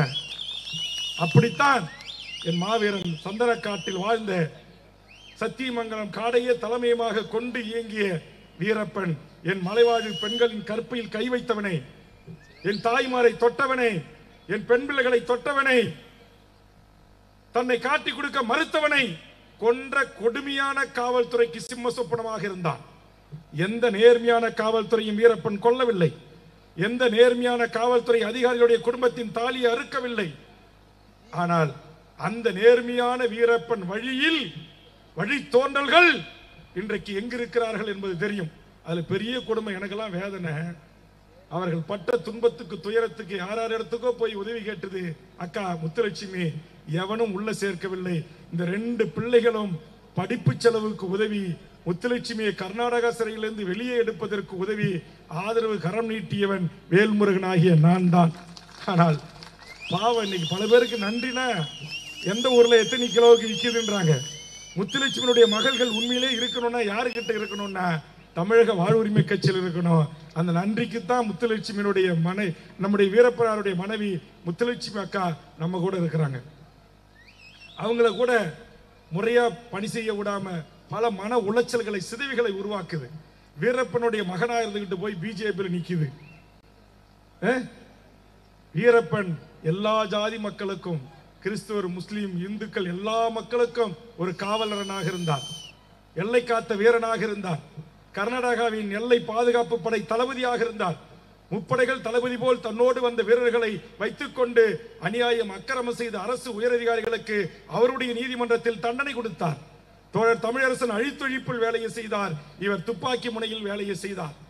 ஆக அந்த அடிப்படையில் வாழ்ந்த அந்த குடும்பத்தின் பிள்ளைகள் இன்றைக்கு எப்படி போய் நிற்கிறார்கள் என்பது உண்மையிலேயே எனக்கு வேதனை அளிக்கிறது. ஆக இந்த மண்ணில் தமிழக வாழ்வுரிமை கட்சி என்கிற இந்த கட்சி லஞ்சம், லாவணியம், ஊழல், முறைகேடு, பாலியல் குற்றச்சாட்டு ஆபாசம் இல்லாமல் எம் தமிழீழ தேசிய தலைவர் பிரபாகரனையும், தோழர் தமிழரசனையும், புலவர் கல்லிய பெருமாளையும், முன்னெத்தி ஏறுகளாக கொண்டு ஒரு மாற்று அரசியலை நாங்கள் முன்வைக்கிறோம். இந்த மாற்று அரசியல் என்பது இந்த தமிழர் நிலத்தில் எல்லா சமூக மக்களும் வாழ்கின்ற ஒரு சூழலில் நான் மட்டும்தான் ஆளணும் அப்படின்னு நான் வன்னியர் ஆள போறேன், நான் ஆதித்தமிழர் ஆள போறேன், நான் கொங்கு ஆள போறேன், நான் முக்குளத்தோர் ஆள போறேன், நான் தேவேந்திர ஆள போறேன்னா ஒரு காலத்திலும் ஆள முடியாது. தமிழ்ச்சாதிகள் ஆகிய நாம் அனைவரும் ஒரு குடையின் கீழ் நின்று இந்த மண்ணை ஆள்வதற்காக உருவாக்கப்பட்ட அரசியல் கட்சி தான் தமிழக வாழ்வுரிமை கட்சி. இங்க எங்க மோகன்ராஜ் ஐயப்ப கட்சியுடைய முன்னணி நிர்வாகிகள்லாம் இன்னைக்கு இருக்காங்கல்ல, இவங்கெல்லாம் வரும்போது நான் அவங்க கிட்ட சொன்னேன், 10 ஆண்டு காலம் என்னோடு சேர்ந்து பயணிங்க. 10 ஆண்டு காலத்தில் தமிழக வாழ்வுரிமை கட்சி தமிழக சட்டமன்றத்தில் தனித்த முத்திரையை பதிக்கும் என்று சொன்னேன். இன்றைக்கு 10 ஆண்டு காலத்தில் தமிழக வாழ்வுரிமை கட்சி தமிழக சட்டமன்றத்தில் முத்திரை பதிக்கிறது. இந்த நாட்டுடைய அமைச்சர்கள், முதலமைச்சர்கள் யாராலும் வேல்முருகனை கடந்துவிட்டு எந்த துறையிலும் பதில் அறிக்கையை சொல்லிவிட்டு செல்ல முடியாத அளவுக்கு இந்த மண்ணுக்கான மக்களுக்கான தமிழ் சமூகத்தின் வாழ்வுரிமையின் குரலாக தமிழக வாழ்வுரிமை கட்சியின் குரல் ஒலிக்கிறது. இன்றைக்கு இளம்பெளியில் என்று சொல்கிறேன், பிரம்மமூர்த்தி அவர்கள் தலைமையில் நடைபெறுகிற மாபெரும் இணைப்பு விழாவில் என்று அறிவிக்கிறேன். 2026 தமிழக வாழ்வுரிமை கட்சியினுடைய ஆதரவு இல்லாமல் எந்த கொம்பனும் இந்த நாட்டுடைய முதலமைச்சராக வர முடியாது என்கிற நிலையை நாம் உருவாக்குவோம். 2026 கரெக்ட் அண்ணன். அடுத்த 2031 இந்த மேடையில் வீற்றிருக்கிற தம்பிமார்கள் பிரம்மமூர்த்தியிலே தொடங்கி கடைசியில் இருக்கிற தம்பி வரையிலும் மேடையிலே இந்த மூவர்ண கலர் பொறித்த இந்த துண்டுகளை மப்ளர் என்று சொல்லக்கூடியதை கழுத்தில் அணிந்து இந்த கட்சிக்காக கொடிபிடித்து கோஷம் போட்டு வழி நெடுகளும் வரவேற்புகளை அழைத்து பதாகைகளை கட்டி நான் கட்சி மாநாடு நடத்திருக்கிறேன். நம்முடைய மோகன்ராஜ் தான் ஏற்பாடு செய்தார் ஓமலூர்ல. ஏற்கனவே நம்முடைய மைதானத்தில் மாநாடு நடத்திருக்கிறேன், கிருஷ்ணகிரியில் நடத்திருக்கிறேன், கடலூர்ல நடத்திருக்கிறேன், தமிழ்நாட்டின் பல இடங்களில் மாவீரர் நாள் நிகழ்ச்சி நடத்திருக்கிறேன், முள்ளிவாய்க்கால் நினைவேந்தல் நிகழ்ச்சி நடத்தியிருக்கிறேன். 16 கிலோமீட்டர் எங்கேயும் தமிழக வாழ்வுரிமை கட்சி கொடி கட்டல. 16 கிலோமீட்டர். காரணம் 16 கிலோமீட்டர் கொடி கட்டுற அளவுக்கு என் கட்சியில யாரும் பணக்காரங்க இல்ல, உண்மையை உழைக்கின்ற ஏழை பாட்டாளிகள், விவசாயிகள். ஆனா இன்னைக்கு பிரம்மமூர்த்தி அவர் பெரியப்பா சித்தப்பா அண்ணன் தம்பி 5 பேர், அவர் கூட அவரை சேர்த்து 6 பேர் இன்னைக்கு அவங்க உழைப்புல அவருடைய சம்பாதித்துல ₹1 வேல்முருகன் வராரு எனக்கு பங்கு கொடுங்கன்னு கேட்கல. இங்க கூட எங்க ஐயப்பன் கொஞ்சம் பேனர் வச்சார். அவர் என்கிட்ட சொன்னார், நான் கேட்ட உடனே ஐயப்பண்ணனுடைய படத்தை எல்லா பதாகைகளும் வழிநெடுக்க வைத்த எல்லா பதாகைகளையும் போட்டு ஒட்டுமொத்த செலவை நான் ஏற்றுக்கொண்டேன். அவர் படம் இல்லாத எந்த பதாகைகளையும் நான் வைக்கவில்லை. ஆதலால் இந்த முழு செலவையும் முழு ஏற்பாடையும் நானே செய்கிறேன் என்று சொல்லிதான் இந்த ஏற்பாட்டை நான் செய்தேனே தவிர பிரிதொரு முன்னாள் கட்சிக்காக உழைத்த ஐயப்பனையோ அல்லது நம்முடைய மோகன்ராஜையோ அமீரையோ திருநாவுக்கரசையோ இங்க இருக்கிற யுவராஜியோ தம்பி ராஜகுமாரையோ யாரையும் அவர் உதாசனப்படுத்த வேண்டும் என்ற நோக்கம் அல்ல. நீங்க இத்தனை விஷயமா 5 விஷயமா அண்ணனுக்கு கொடி கட்டிங்க, கோஷம் போட்டீங்க, கூட்டம் சேர்த்துட்டீங்க, ஆள் சேர்த்துட்டீங்க, ஆள் பழம் எல்லாம் சேர்த்துட்டீங்க. இந்த ஒரு கூட்டத்தை தனிப்பட்ட பிரம்மமூர்த்தியா எனக்காக உயிரே கொடுக்கின்ற நூற்றுக்கணக்கான ஆயிரக்கணக்கான தம்பிமார்களை வைத்து நான் இந்த கூட்டத்தை நடத்தி காட்டுகிறேன். நான் எவனிடத்திலும் போய் நன்கொடை கேட்கவில்லை. இங்க கூட எங்க செல்வத்துக்கிட்ட இப்ப சொல்லியிருக்கிறேன், அடுத்த கூட்டம் நீங்க தான் நடத்தணும் இருக்கிறேன். எங்க எடப்பாடியில எங்க நடத்தணும்? எடப்பாடியில் நடத்தணும். அதுக்கு முன்னாடி 16ஆம் தேதி ஒரு தேதி கொடுத்திருக்கிறேன். அது நம்முடைய கோழி பாஸ்கர் என்று சொல்லக்கூடிய அவர் பல்லாயிரக்கணக்கான இளையோடு அடுத்த ஒரு இணைப்பு விழாவை சேலத்தில் நடத்த போகிறார். ஆக நாளொரு மேனியும் பொழுதொரு ஒண்ணுமும் இந்த கட்சியில வராங்க அப்படின்னா இந்த கட்சி ஒரு கொள்கை அடிப்படையில், தத்துவார்த்த அடிப்படையில், இன உரிமைக்கான அரசியல் களத்தில், தமிழர் வாழ்வுரிமை களத்தில் தமிழ் சமூகம் வாழ்வுரிமைக்காக நிற்கிறது. நான் ஒரே ஒரு விஷயத்தை சொல்ல விரும்புறேன். இங்க இருக்கிற பல்லாயிரக்கணக்கான இளைஞர்கள் என்பதால தமிழக சட்டமன்றத்தில் நம்ம ஓபிஎஸ் முதலமைச்சராக இருக்கும்போது ஒரு சட்டம் கொண்டு வந்தாங்க. அந்த சட்டம் தமிழ்நாட்டை சாராத இந்திய நாட்டை சேர்ந்த எவர் வேண்டுமானாலும் இந்த நாட்டுடைய கோட்டாட்சியராக, டிஎஸ்பியாக, கமர்ஷியல் டாக்ஸ் கமிஷனராக, மேஜிஸ்ட்ரேட் என்று சொல்லக்கூடிய மேஜிஸ்ட்ரேட் என்று சொல்லக்கூடிய நீதிபதியாக வரலாம். அவன் தமிழ் எழுத, படிக்க, பேச தெரியணுன்ற அவசியம் இல்லை. வேலைக்கு சேர்ந்த 2 ஆண்டு கழித்து அவன் கற்றுக்கொண்டால் போதும் என்று என் தமிழ்நாட்டு இளைஞர்களுக்கும் மாணவர்களுக்கும் கிடைக்க வேண்டிய வேலை வாய்ப்பு உரிமையை தட்டி பறித்து அண்டை மாநிலங்களுக்கு தாரை வார்த்ததை தடுத்து நிறுத்திய ஒரே கட்சி தமிழ்நாட்டில் தமிழக வாழ்வுரிமை கட்சி. இந்த ஒரு காரணத்திற்காகவே சேலம் மாவட்டத்தில் இருக்கிற அதிமுக, திமுக, காங்கிரஸ், பாட்டாளி மக்கள் கட்சி, சொந்தக்காரன் வந்தகாரன், முன்னாள் பாமக நண்பர்கள் எல்லாரும் வேல்முருகன் ஆகிய உங்களில் ஒருவன், உங்களுக்காகவே ஒருவனாக இருக்கிற எனக்கு நீங்கள் கடமைப்பட்டவர்கள். ஏன் தமிழ்நாட்டில் 156 கட்சி இருக்கிறான், ஒரு கட்சி இது குறித்து சட்டமன்றத்தில் வாய் திறக்கல, ஒரு கட்சியும் இதற்காக டிஎன்பிசி அலுவலகத்தை பூட்டு போடுகின்ற போராட்டம் நடத்தல, ஒரு கட்சி தலைவனும் 1 லட்சம் பேரை திரட்டி கோட்டையை நோக்கி பேரை நடத்தல. அன்றைக்கும் இந்த சேலத்திலிருந்து நான் படித்த என் கட்சியுடைய முன்னணி நிர்வாகிகள் சொந்த செலவுல வேன் வச்சுக்கிட்டு, கார் வச்சுக்கிட்டு, பஸ் வச்சுக்கிட்டு, கட்டிச்சோறு கட்டிக்கிட்டு அந்த பேரணிக்கு வந்தால் அதற்கு கிடைத்த வெற்றி தான். திமுக கூட்டணியில் நான் இணைவதற்கு முன்பாக 10 கோரிக்கைகளை நான் தந்து, அந்த 10 கோரிக்கைகளில் பிரதான கோரிக்கைகளில் ஒன்றாக இருந்ததுதான் தமிழக வேலை தமிழருக்கே என்கிற கோரிக்கை. இன்னைக்கு பிரம்மமூர்த்தி வந்திருக்கிறார், இங்க ஒரு 2000 பேர் 3000 பேரை கூட்டி பிரம்மாண்டமா நடத்திக்கிட்டு இருக்கிறார். இந்த கூட்டம் இங்கேயோ அடங்கிடக்கூடாது. நாளை சென்னை கோட்டையை நோக்கி ஒன்றிய அரசுகளும் மாநில அரசுகளும் சாதிவாரி கணக்கெடுப்பை நடத்தி என் தமிழ் சமூகத்தில் எத்தனை சாதிகள் இருக்கிறதோ அத்தனை சாதி பிள்ளைகளும் கலெக்டராக, எஸ்பியாக, நீதிபதியாக, நாட்டுடைய உயர்ந்த பதவிகளை அமர்வதற்கான வாய்ப்பை உருவாக்கி தருகின்ற இடஒதுக்கீட்டு என்கிற மாபெரும் உரிமை போரை நடத்துவதற்கு நாம் அணியமாக வேண்டும். அடுத்தது தமிழ்நாடு அரசு கிட்ட சொல்லி, முதலமைச்சர் ஸ்டாலின் கிட்ட சொல்லி சட்டம் போட்டாச்சு. தமிழ்நாடு அரசுல தமிழ் படிக்க எழுத தெரிஞ்சவனுக்கு தான் 40 மதிப்பெண் எடுத்தவனுக்கு வேலைன்னு சட்டம் கொண்டு வந்து தமிழ்நாட்டு வேலை உரிமையை பாதுகாத்தாச்சு. ஆனா ஒன்றிய அரசுல நான் சொன்ன NLCல, நான் சொன்ன சேலம் ஸ்டீல் பிளான்ட்ல, நான் சொன்னேன் இன்னைக்கு சேலத்துக்கு வர்ற விமானம் சென்னையில இருந்து மாநகரத்துக்கு வருது, இந்தியில தான் பேசுறான், இந்தியில தான் பேசுறான், இங்கிலீஷ்ல தான் பேசுறான். என் தாய்மொழி தமிழ். அதுக்குதான் தமிழக வாழ்வுரிமை கட்சி சொல்லுது, மும்மொழி கொள்கை மோசடி கொள்கை, இருமொழி கொள்கை ஏமாற்று கொள்கை, என் உயிரை விட மேலான உன்னத கொள்கை ஒரு மொழி கொள்கை, என் தாய்மொழி கொள்கை. இங்க நம்ம எல்லாரும் கனவு காண்றது எதுல? இந்தியில கனவு காண்றோம், இங்கிலீஷ் பேசுறோம், இங்கிலீஷ்ல கனவு காண்றோம், என் தாய்மொழி தமிழ்ல தான் கனவு காண்றோம். ஆக ஒரு மனிதனுக்கு எது தன் கனவு மொழியாக இருக்கிறதோ, எது தன் வாய்மொழியாக இருக்கிறதோ, எது தன் பேச்சு மொழியாக இருக்கிறதோ அந்த மொழி அந்த மண்ணில் ஆளப்படணும், ஆதிக்கம் செலுத்தணும். நாம் பிரிதொரு மொழிக்கு எதிரானவர்கள் அல்ல. ஆங்கிலம் கற்க வேண்டாம் என்று சொல்லவில்லை, இந்தி கற்க வேண்டாம் என்று சொல்லவில்லை. உலகத்தில் எத்தனை மொழிகள் இருக்கிறதோ அத்தனை மொழிகளையும் என் தமிழ் தாய் பெற்றெடுத்த பிள்ளை செல்வங்கள் படிக்கட்டும், கற்றுக்கொள்ளட்டும், தவறையாதும் இல்லை. ஆனால் என் தாய்மொழியை அழித்து, என் தாய்மொழியை ஒழித்து இந்தியை நான் திணிப்பேன் என்று சொன்னால் எப்பேறு பத்தாவது மீண்டும் ஒரு 1965 தமிழகம் சந்திக்கும் என்று பாசிச மோடி கும்பலுக்கு எச்சரிக்கை செய்கிறோம். நான் பெக்கிற புள்ள, இங்க உட்கார்ந்து இருக்கிற என் தாய்மார்கள் பெக்கிற பிள்ளை, அவனுடைய பிள்ளை செல்வங்களுக்கு என்ன மொழி படிக்க வேண்டும் என்று விரும்புகிறான் அவன் படிக்கட்டும். ஆனா இங்க இருக்கிற என் சேலத்தில் இருக்கிற பேருந்து நிலையத்தில் வந்து நீ இந்தி எழுதுவேன், தேசிய நெடுஞ்சாலையில இந்தி எழுதுவேன், தமிழை அழிப்பேன், விமான நிலையத்தில் தமிழை பேச மாட்டேன், இந்தியில தான் பேசுவேன் என்று சொன்னால் இதுதான் இந்தி திணிப்பு. இந்த இந்தி திணிப்பை எதிர்த்துதான் நூற்றுக்கணக்கான நம்முடைய உறவுகள், தாளமுத்து நடராஜன் போன்ற எண்ணற்றவர்கள், ராஜேந்திரன் போன்ற வீரர்கள், சின்னசாமி போன்ற வீரர்கள் தங்கள் உயிரையே தியாகம் செய்தார்கள். அந்த தியாக சீலர்களை நினைவு கூர்ந்து மீண்டும் இந்தி ஆதிக்கத்திற்கு எதிராக இன்னைக்கு இந்த மோடி அரசு வந்த பிறகு UPSC என்கிற IAS IPS பதவியில நம்மால ஒரு ஆண்டுக்கு 150 பேர் வந்துகிட்டு இருந்தான்.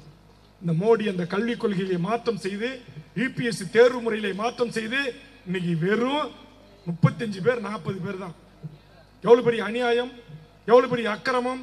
இன்னைக்கு உச்சநீதிமன்றத்துடைய நீதிபதியாக எத்தனை பேர் தமிழர்கள் இருக்கிறார்? இந்திய நாட்டுடைய வெளியுறவுத்துறை செயலாளராக எத்தனை பேர் தமிழர்கள் இருக்கிறார்கள்?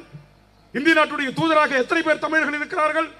அதிலும் இங்கே அமர்ந்திருக்கிற பிற்படுத்தப்பட்ட, தாழ்த்தப்பட்ட, ஒடுக்கப்பட்ட சிறுபான்மை நம்முடைய குடும்பத்திலிருந்து எத்தனை பேர் இந்த உயர்ந்த பதவிகளுக்கு வருகிறான்? இந்த மோடி அமைச்சர்கள் இருக்கிற நூற்றுக்கணக்கான துறையினுடைய செயலாளர்களிலே எத்தனை பேர் என் தமிழ் சமூகத்தின் ஆளுமைகளுக்கு பதவி வழங்கப்பட்டிருக்கிறது? இந்த நாட்டில் இருக்கிற சென்னையில் இருக்கிற வருமான வரித்துறை ஆய்க்கரப்பவில்லை 1200 வருவாய் ஆய்வாளர்களை தேர்வு செய்திருக்கிறான். ஒருவன் கூட தமிழன் கிடையாது. ஆயிரக்கணக்கான சூப்பரண்டென்ட் தேர்வு செய்திருக்கிறான், ஒருவன் கூட தமிழன் கிடையாது. CBIக்கு தேர்வு செய்கிறான், ஒருவன் கூட தமிழன் கிடையாது. என் தமிழ் மண்ணிலே கொண்டு வந்து தமிழ் பள்ளிகளை அழித்து CBS பள்ளிகளை உருவாக்கி, ஆங்கிலோ இந்திய பள்ளிகளை உருவாக்கி, மெட்ரிகுலேஷன் பள்ளிகளை உருவாக்கி, என் தாய் தமிழ் பள்ளிகளை இழுத்து மூடி என் தமிழ்நாட்டுக்கு துரோகம் செய்கிறாய். இந்தியை நாங்கள் எதிர்ப்போம், இந்தியை ஏற்றுக்கொள்ள மாட்டோம், என் மாணவ செல்வங்கள் விரும்பினால் படிக்கலாம் என்று சொன்னால் மோடியினுடைய அமைச்சர் தர்மேந்திர பிரதாப் என்று சொல்லக்கூடியவன் அறிவிக்கிறான், தமிழ்நாட்டுக்கு தர வேண்டிய 2151 கோடி ரூபாய் கல்வி நிதியை நாங்கள் தரமாட்டோம் என்று சொல்லுகிறான். நான் கேட்கிறேன், எவன் ஒப்பமிட்டு போனான்னா? உங்க ஒன்றிய மோடி அரசுக்கு எதிரா பணம்? இந்தியாவில் இருக்கிற அனைத்து மாநிலங்களும் சேர்ந்து செலுத்துகிற ஜிஎஸ்டி வரியில் 100 ரூபாய் வரினா 29 ரூபாய் நமக்கு திருப்பி பிச்சை போட்டுட்டு நீ பாக்கி 71 ரூபாயை திருடி கொள்ளையடித்து செல்கின்ற ஒன்றிய அரசுக்கு ஏது நிதி? வருதா புயல் வந்தா நிதி கிடையாது, ஒக்கி புயல் வந்தா நிதி கிடையாது, தானே புயல் வந்தா தமிழ்நாட்டு மக்களுக்கு கிடைக்க வேண்டிய நியாயமான இயற்கை பேர்களுக்கு கிடைக்க வேண்டிய நிதியை தர மறுப்பது, கல்வி நிதியை தர மறுப்பது. மீண்டும் நாங்கள் விவசாயம் செய்யணும், கொத்தனார் வேலை செய்யணும், வண்ணார் விட்டு பிள்ளை துணி துவைக்க போகணும், முடி வெட்ட போகணும், ஆச்சாரி பிள்ளை ஆச்சாரி தச்சர் வேலை செய்யணும் என்று மீண்டும் புதிய கல்விக் கொள்கை என்கிற பெயரிலே புதிய கல்விக் கொள்கையை என் மீது திணிக்கிறாய். அதை நாங்கள் எதிர்க்கிறோம். என் பிள்ளைகள் முடிவு செய்யட்டும், அவன் எதை படிக்க வேண்டும் என்பதை அவன் முடிவு செய்யட்டும். அவன் மருத்துவராக வரப்போறானா, பொறியாளனாக வரப்போறானா, கலை அறிவியல் படிப்பெடுத்து படிக்க போகிறானா, அவன் விஞ்ஞானம் படிக்க போகிறானா என்பதை என் மாணவர் சமூகம் முடிவு செய்யட்டும், அல்லது அந்த மாணவர்களை பெற்று வளர்த்த ஆளாக்கி தாய் தந்தையர் முடிவு செய்யட்டும். இன்னைக்கு நீட்டு கொண்டு வர, கில்டின் கொண்டு வர, என்ட்ரன்ஸ் எக்ஸாம் கொண்டு வர, நுழையாத தேர்வுகள், என் தமிழ் சமூகத்தின் பிள்ளை செல்வங்களை இந்த தேர்வு முறை என்பது அழித்தொழிப்பது, கல்வியை பெறாமல் தடுக்கிற அநியாய அக்கிரமங்களை செய்வது, அடுக்கடுக்கான துரோகங்களை ஒன்றிய பாரதிய ஜனதா அரசு இந்த மண்ணில் செய்து கொண்டிருக்கிறார். காவேரியில மேகதாது அணையை கட்டுவான் என்கிறான். கட்டிப்பார், வச்சுக் கொள்கிறேன். கச்சேரி சென்னையில் வச்சுப்பார். நீ மேகதாது கட்டு, வீரப்பன் இல்லை, பிரபாகரன் இல்லை, தமிழரசன் இல்லை என்று கவலைப்பட போவதில்லை. இங்கு 1000 தமிழரசன்களும் 1000 வீரப்பன்களும் இந்த மண்ணில் இருக்கிறார்கள். வேல்முருகன் கட்சி தேர்தல் இன்றி எம்எல்ஏ ஆகி, எம்பி ஆகி, மந்திரி ஆகி ஆட்சி பிடிக்கிறதெல்லாம் அப்புறம் இருக்கட்டும். என் தமிழ் சமூகத்தின் வாழ்வுரிமைக்கு ஒரு பிரச்சனை என்று சொன்னால் உயிரை கொடுத்தேனும் அந்த உரிமையை காப்பதற்கு களமாடுகிற தம்பிமார்களை தயார்படுத்துகிற பணிதான் வேல்முருகன் செய்துகிறார். வந்து பாருங்க, உங்களை எல்லாம் தொகுதி வாரியா கூப்பிடுறேன். புலியூர், இங்க பேசும்போது அருமை தம்பி மாரிமுத்து முருகானந்தங்கள் குறிப்பிட்டது போல் என் ஊருக்கு பேரே புலியூர், புலிகளோடு தொடர்புடைய ஊர். புலிகளோடு தொடர்புடைய இந்த புலியூர் என்கிற இந்த கிராமத்தில் குடிக்காத, சிகரெட் அடிக்காத, சினிமாக்காரனுக்கு ரசிகர் மன்றம் வைக்காத, பாலபிஷேகம் செய்யாத, பச்சை குத்தி கொள்ளாத, தன்னை 10 மாதம் சுமந்து பெற்று தாளாட்டி ஆளாக்கிய தாயை மதிக்கக்கூடிய, தந்தையை போற்றக்கூடிய நல்ல இளைஞர்களை தயார் செய்து பிரம்மமூர்த்தி போன்ற தளபதிகளை கையில் வைத்து ஆதிக்க அரச பயங்கரவாதங்களை தட்டி கேட்போம். என் கட்சியில் இப்ப பாருங்க, 6 மாவட்ட செயலாளர்கள் இருக்கிறாங்க. இந்த மாவட்டத்தில் 11 சட்டமன்ற தொகுதி, 3 பேர் தான் வன்னியர். மீதி 6 பேர் என் தமிழ் குடிகளை சாதியை சேர்ந்தவர்கள். என் தம்பி கரும்புலி கையரசனாக இருக்கலாம், என் தம்பி யுவராஜாக இருக்கலாம், என் தம்பி ராஜகுமாராக இருக்கலாம், என் தம்பி யுவராஜாக இருக்கலாம், என் தம்பி அமீராக இருக்கலாம், என் தம்பி திருநாவுக்கரசாக இருக்கலாம், என் தம்பி தங்கமாக இருக்கலாம். இன்னும் யாரும் எனக்கு சாதி பார்த்து நான் கட்சியில் பொறுப்பு தரவில்லை, சாதி பார்த்து நான் சேர்க்கவில்லை. இந்த வேல்முருகன் தலைமையில் இந்த 15 ஆண்டுக்குள்ளாகவே கட்சியில் 100%ல் 70% என் தமிழ் குடிகள் என் தலைமையை ஏற்றுக்கொண்டு வருகிறது என்று சொன்னால் இன்னும் 10 ஆண்டு காலத்தில் ஒட்டுமொத்த தமிழ் குடிகளும் வருவான். இங்க கூட பிரம்மமூர்த்தி சொன்னாங்க, இது எல்லாம் பாட்டாளி மக்கள் கட்சியின் கோட்டை, வன்னியர்கள் 60%க்கு மேலே வாழ்கின்ற பகுதி. அந்த வன்னியனும் அந்த பாட்டாளியும் நான் கொஞ்சம் கொஞ்சமாக அரசியல் அதிகாரத்தை நோக்கி வருகின்ற போது எங்க அண்ணன் வேல்முருகன் என்று எங்களோடு கைகோர்க்கக்கூடிய காலம் வெகு தூரத்தில் இல்லை. எங்க மருத்துவர் ஐயாவுக்கும் பின்னாடி இங்க இருக்கிறார நம்ம சேலம் எம்எல்ஏ அருள், கேட்டு பாருங்க. அவர் சில நேரத்தில் உண்மையை சொல்லுவார், சில நேரத்தில் தான் கட்சிக்கு விசுவாசமாக நடந்து கொள்வார். நான் குறை சொல்லவில்லை, கேட்டு பாருங்க. எதிர்கால பாட்டாளி மக்கள் கட்சிக்கும் சேர்த்து தமிழ் சமூகத்தின் வாழ்வுரிமையை பாதுகாக்கிற அரணாக, பாதுகாக்கிற கட்சியாக தமிழக வாழ்வுரிமை கட்சி இருக்கும். நான் கூட இங்க என்னுடைய வருத்தத்தை பதிவு செய்கிறேன். என் தம்பி முருகானந்தம், என் தம்பி மாரிமுத்தும், என் தம்பி அழகரசனும் நான் ரத்தம் என்று ஏற்றுக்கொண்ட ஒருவரை நாம் தமிழர் கட்சியின் தலைமை ஒருங்கிணைப்பாளரை குறித்து சிலர் பேசினார்கள். அதில் எனக்கு உடன்பாடு இல்லை. அதை நான் ஏற்கவில்லை, அதை நான் கண்டிக்கிறேன். கடந்து போகும் பங்காளி சண்டை வேண்டாம். ஈழம் என்கிற அற்புதமான லஞ்சம் இல்லாத, ஊழல் இல்லாத, கற்பழிப்பு இல்லாத, சாதி சண்டை இல்லாத, மதவெறி இல்லாத ஒரு அற்புதமான தனித்தமிழ் ஈழம் என்கிற தேசத்தை கட்டி ஆண்ட என் தலைவன் மேதகு பிரபாகரன் என்கிற மகத்தான தலைவன் வீழ்த்தப்பட்டது சகோதர யுத்தத்தால் தான். ஆதலால் நான் சொல்லுகிறேன், என் தம்பிகள் யாராக இருந்தாலும், இங்கு பிரம்மமூர்த்தியோடு, இங்கு அமீரோடு, இங்கு சிலம்போடு, இங்கு மோகனோடு யாரும் நீங்கள் முரண்படக்கூடாது. இந்த சூழலிலும் இந்த தமிழக வாழ்வுரிமை கட்சி என்கிற இந்த குடும்பத்தில் எக்காரணத்தை கொண்டு விரிசல் விழுந்து விடக்கூடாது. என் தம்பி புளியமுட்டி பிரபாகர் இருக்கலாம் அல்லது ஐயப்பனாக இருக்கலாம். யாருக்கு உங்களுக்கு கருத்து ஆச்சரியம் இருந்தாலும், கருத்து வேறுபாடு இருந்தாலும், எத்தனையோ ஒன்றிய செயலாளர்கள், இங்கே கூட அருமை தம்பி சுந்தர் அவர்களும், இங்கே கூட அமீர் அவர்கள் குடும்பத்தார்களும் வழிநெடுகளும் என்னை வரவேற்று நிறுத்தி ஆராத்தி எடுத்தார்கள். ஆராத்தி எடுத்த தட்டுகளிலே 50 ரூபாய் கூட போடுகிற பழக்கம் எனக்கு இல்லை. காரணம், அவர்களை பிச்சைக்காரர்கள் போல் பாவிக்கின்ற பெரிய கட்சிகள், ஆண்ட திராவிட கட்சிகள், தேசிய கட்சிகளுடைய பண்பாடு அது என்று அதை நான் ஒதுக்கி வைக்கிறேன். என் தாய்களையும் என் அண்ணன்களையும் என் உறவுகளையும் வழிநெடுக்க தட்டேந்து நிற்க வைக்கிற கலாச்சாரம் இல்லை. இங்கே கூட என்னுடைய அருமை தம்பி என் மீது இருக்கிற பாசத்தின் காரணமாக தாய்மார்களை நிறுத்தி, என் அன்பை தருமை ஆட்சி கேட் பிரபா அவர்களும் அவருடைய ஊழியர்களை நிறுத்தி என் மேலே மலர்களை தூவினார்கள், பூக்களை தூவினார்கள். இதை நான் ஏற்றுக்கொள்ளவில்லை. இது எனக்கு பிடிக்காது. ஆள் உயர மாலை எனக்கு பிடிக்காது. காலில் விழுகின்ற கலாச்சாரம் எனக்கு பிடிக்காது. 2 லட்சம் ரூபாயிலே பிரம்மமூர்த்தி எங்கு பார்த்தாலும் வான விளக்குகள் போல் ஜொலிக்க வேண்டும் ஆன முழுவதும் என்று தன் தம்பிகளுக்கு கட்டளையிட்டு பட்டாசுகளை தயார் செய்தார். வேண்டாம் என்று சொன்னேன். உலகம் மாசடைந்து கொண்டிருக்கிறது, புவி வெப்பமடைந்து கொண்டிருக்கிறது. இதையெல்லாம் இல்லாத ஒரு தமிழகம் படைக்க வேண்டும் என்பதற்காக தான் பச்சை தமிழகம் என்று கட்சியை நிறுவிய ஒரு போராளி, கூடங்குளம் அணை எதிர்ப்பு போராளி அண்ணன் சுப உதயகுமாரன் என் தலைமையை ஏற்று தமிழக வாழ்வுரிமை கட்சியில் இணைந்திருக்கிறார். ஒரு கட் அவுட் இல்லாத, காலில் விழாத, கலாச்சாரம் இல்லாத ஒரு அருமையான அரசியல் கட்சியை நடத்துவேன் என்றுதான் என் தம்பி கிருஷ்ணகிரி பிரபாகரன் என்னோடு இணைந்தான். என் தம்பி தங்கம் என்னோடு இணைந்தான். என்னுடைய நாகமல் சதீஷ் அவர்கள் என்னோடு இணைந்தார்கள். அழகரசன் என்னோடு இணைந்தார். இன்னும் எண்ணற்ற பேர் சொல்ல முடியாத ஐயப்பன் உள்ளிட்ட எண்ணற்ற தோழர்கள் இணைந்தார்கள்.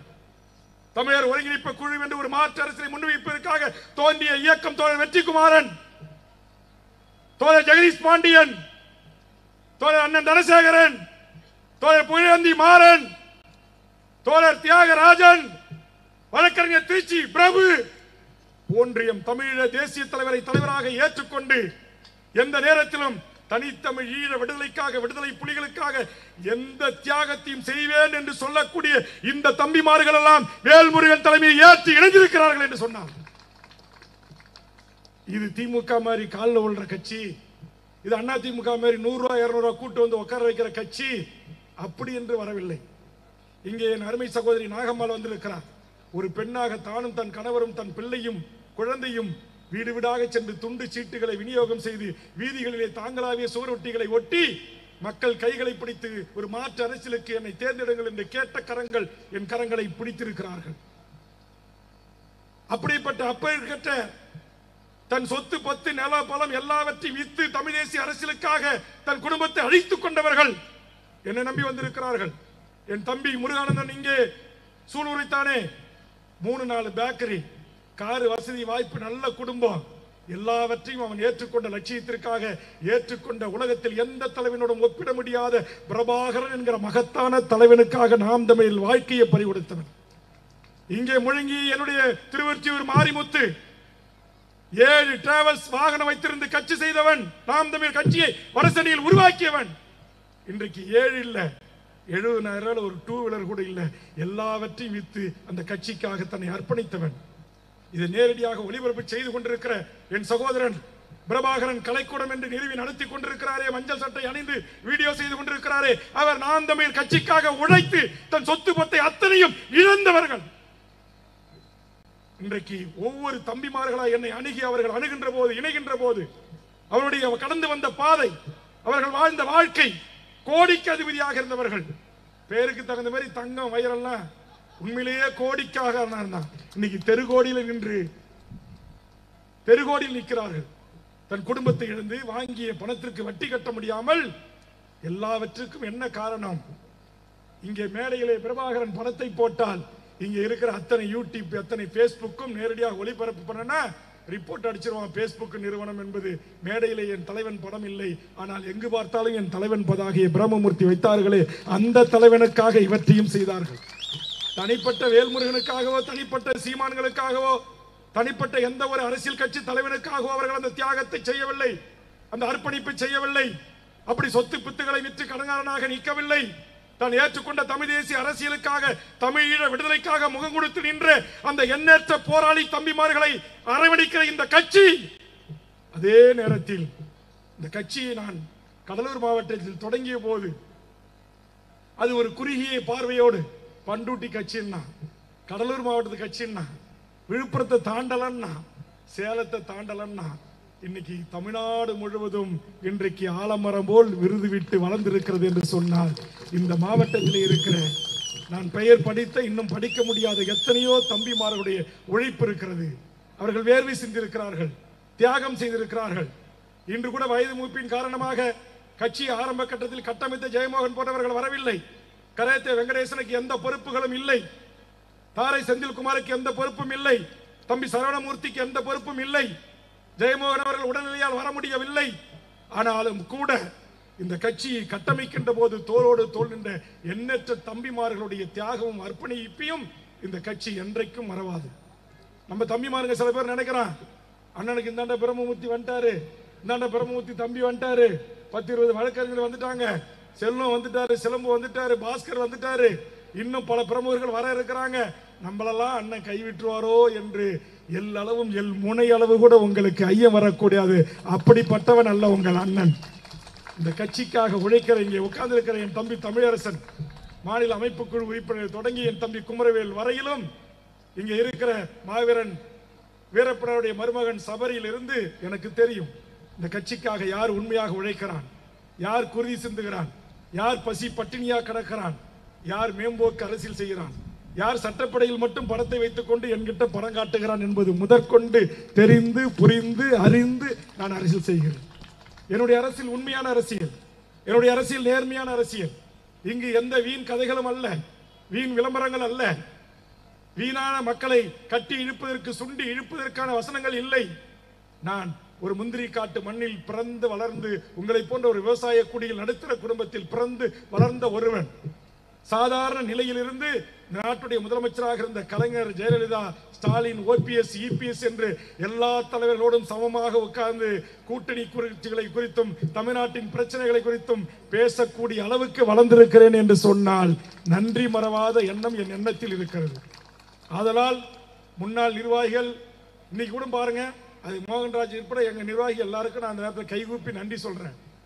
இந்த கட்சிக்கு புதிசாக வந்த வரவுகளை இப்படி மேடையில் என் பக்கத்தில் உட்கார வச்சு நான் அவர்கள் புடைசூழ இந்த மேடையை அலங்கரிக்கிறாங்க. இது திமுக நடக்குமா சொல்லுங்க? அண்ணா திமுக நடக்குமா? தமிழ்நாட்டில் எந்த கட்சியிலையும் நடக்காது. தமிழக வாழ்வுரிமை கட்சியில தான் அது நடக்கும். ஏன்னா அப்படி வருகின்ற அந்த உறவுகளை இருகரம் பற்றி அணைத்துக் கொண்டு இருக்கின்ற உறவுகள் அவர்கள் மேடையிலே அமர வைத்து அழகு பார்த்து இருக்கிறதோ இல்லையே என்று இருபுறமும் என்று கைதட்டி அவர்களை வரவேற்று ஏற்றுக்கொள்ளுகிறார்கள். இங்கே நம்முடைய செல்வமும் நம்முடைய பிரம்மமூர்த்தியும் நம்முடைய தங்கமும் அவரோடு எண்ணற்ற நாம் தமிழர் தோழர்களும் வருகை தந்த போது இங்கே இருந்த என் முன்னணி நிர்வாகிகள் சொன்னார்கள், நாங்கள் எல்லாம் இருக்கிறோம், உங்களுக்கு பிரச்சனை பொறுப்பு கிடைக்கும் கிடைக்காதோன்னு நீங்க கவலைப்படாதீங்க, எங்கள் பொறுப்புகளை உங்களுக்கு தந்துவிட்டு நாங்கள் முழு நேரமாக இந்த கட்சியின் உறுப்பினராக இருந்து பணியாற்ற தயாராக இருக்கிறோம், வாருங்கள் என்று அழைத்தார்கள். அந்த நம்பிக்கையோடு வந்திருக்கிறார்கள். உட்கட்சி தேர்தல் நடைபெறுகிறது, தொகுதி வாராக அழைக்கப் போகின்றேன். நிச்சயமாக நம்முடைய பிரம்மமூர்த்தி அவர்களுக்கும்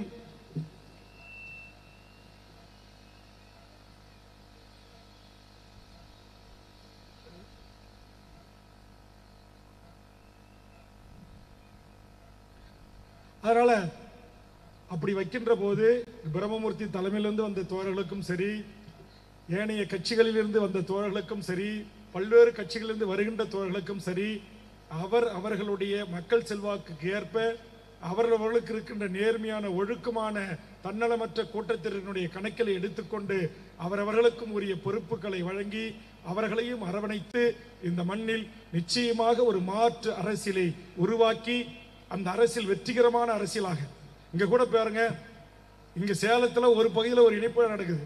இங்க கரூர்ல இருந்து வந்திருக்கிறாரு சத்தியமூர்த்தி, ஈரோட்ல இருந்து கோபு, பழனிசாமி, 10ஓடு 11 எங்க மூத்த மாவட்ட செயலாளர் அந்த கடகோடியில் இருக்கிறார். அந்த ஸ்கிரீனுக்கு அந்த ஆண்ட எங்கேயோ ஒரு கும்பல்ல முட்டி மோதி என்கிட்ட வந்து வணக்கம் சொல்றாரு.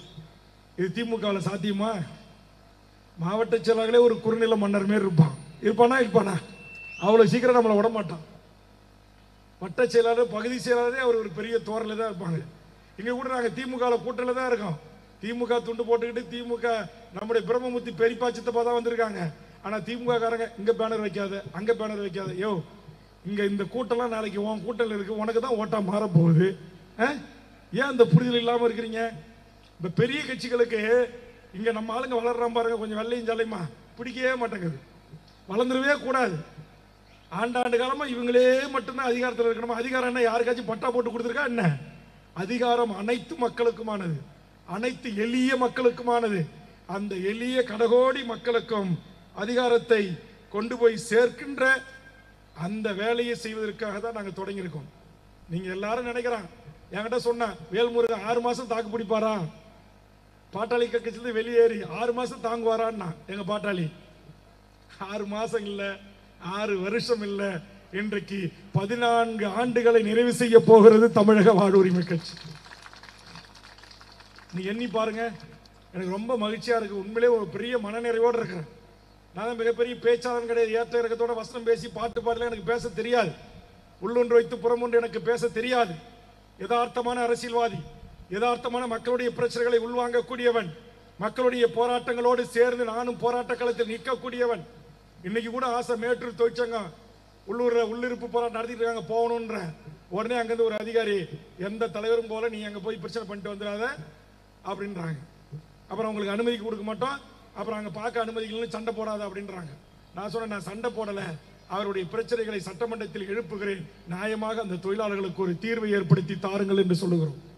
இங்க மீன் பிடிக்க போன ஒரு தம்பியை சுட்டு கொண்டுட்டான் நம்முடைய மேட்டூர் தொகுதியில. தமிழக வாழ்வுரிமை கட்சி தான் அதே மாதிரி பல்லாயிரக்கணக்கான மக்களை திரட்டி போராடியது. செம்மரம் கடத்த போனான்னு சுட்டு கொன்னா, கவர்னர் மாளிகையை முற்றுகையிட்டு 5 மணி நேரம் கவர்னரை வெளியே விடாமல் தடுத்து போராடி எமது வீர ஒரு உயிரை வினோத் என்பவர் ஒரு தியாக சீலனை நாங்கள் பலி கொடுத்தோம். ஸ்டெர்லைட் போராட்டத்தை எதிர்த்து போராடியவர்களை சுட்டுக் கொண்ட போது ஆறுதல் சொல்ல சொன்ன என்னை விமான நிலையத்தை வைத்து கைது செய்தார்கள். எங்கள் மாவீரர்கள் தீக்குளித்து மாண்டு போனார்கள். என்னுடைய அருமை தம்பி அஸ்கர் அலியும் அருமை தம்பி வினோத் அதிலே மாண்டு போனான். ஆக இப்படி எத்தனையோ சிலர்களை, தியாக சிலர்களை உயிரை தியாகம் செய்து இந்த கட்சி கட்டமைக்கப்பட்டு வளர்ந்து கொண்டிருக்கிறது.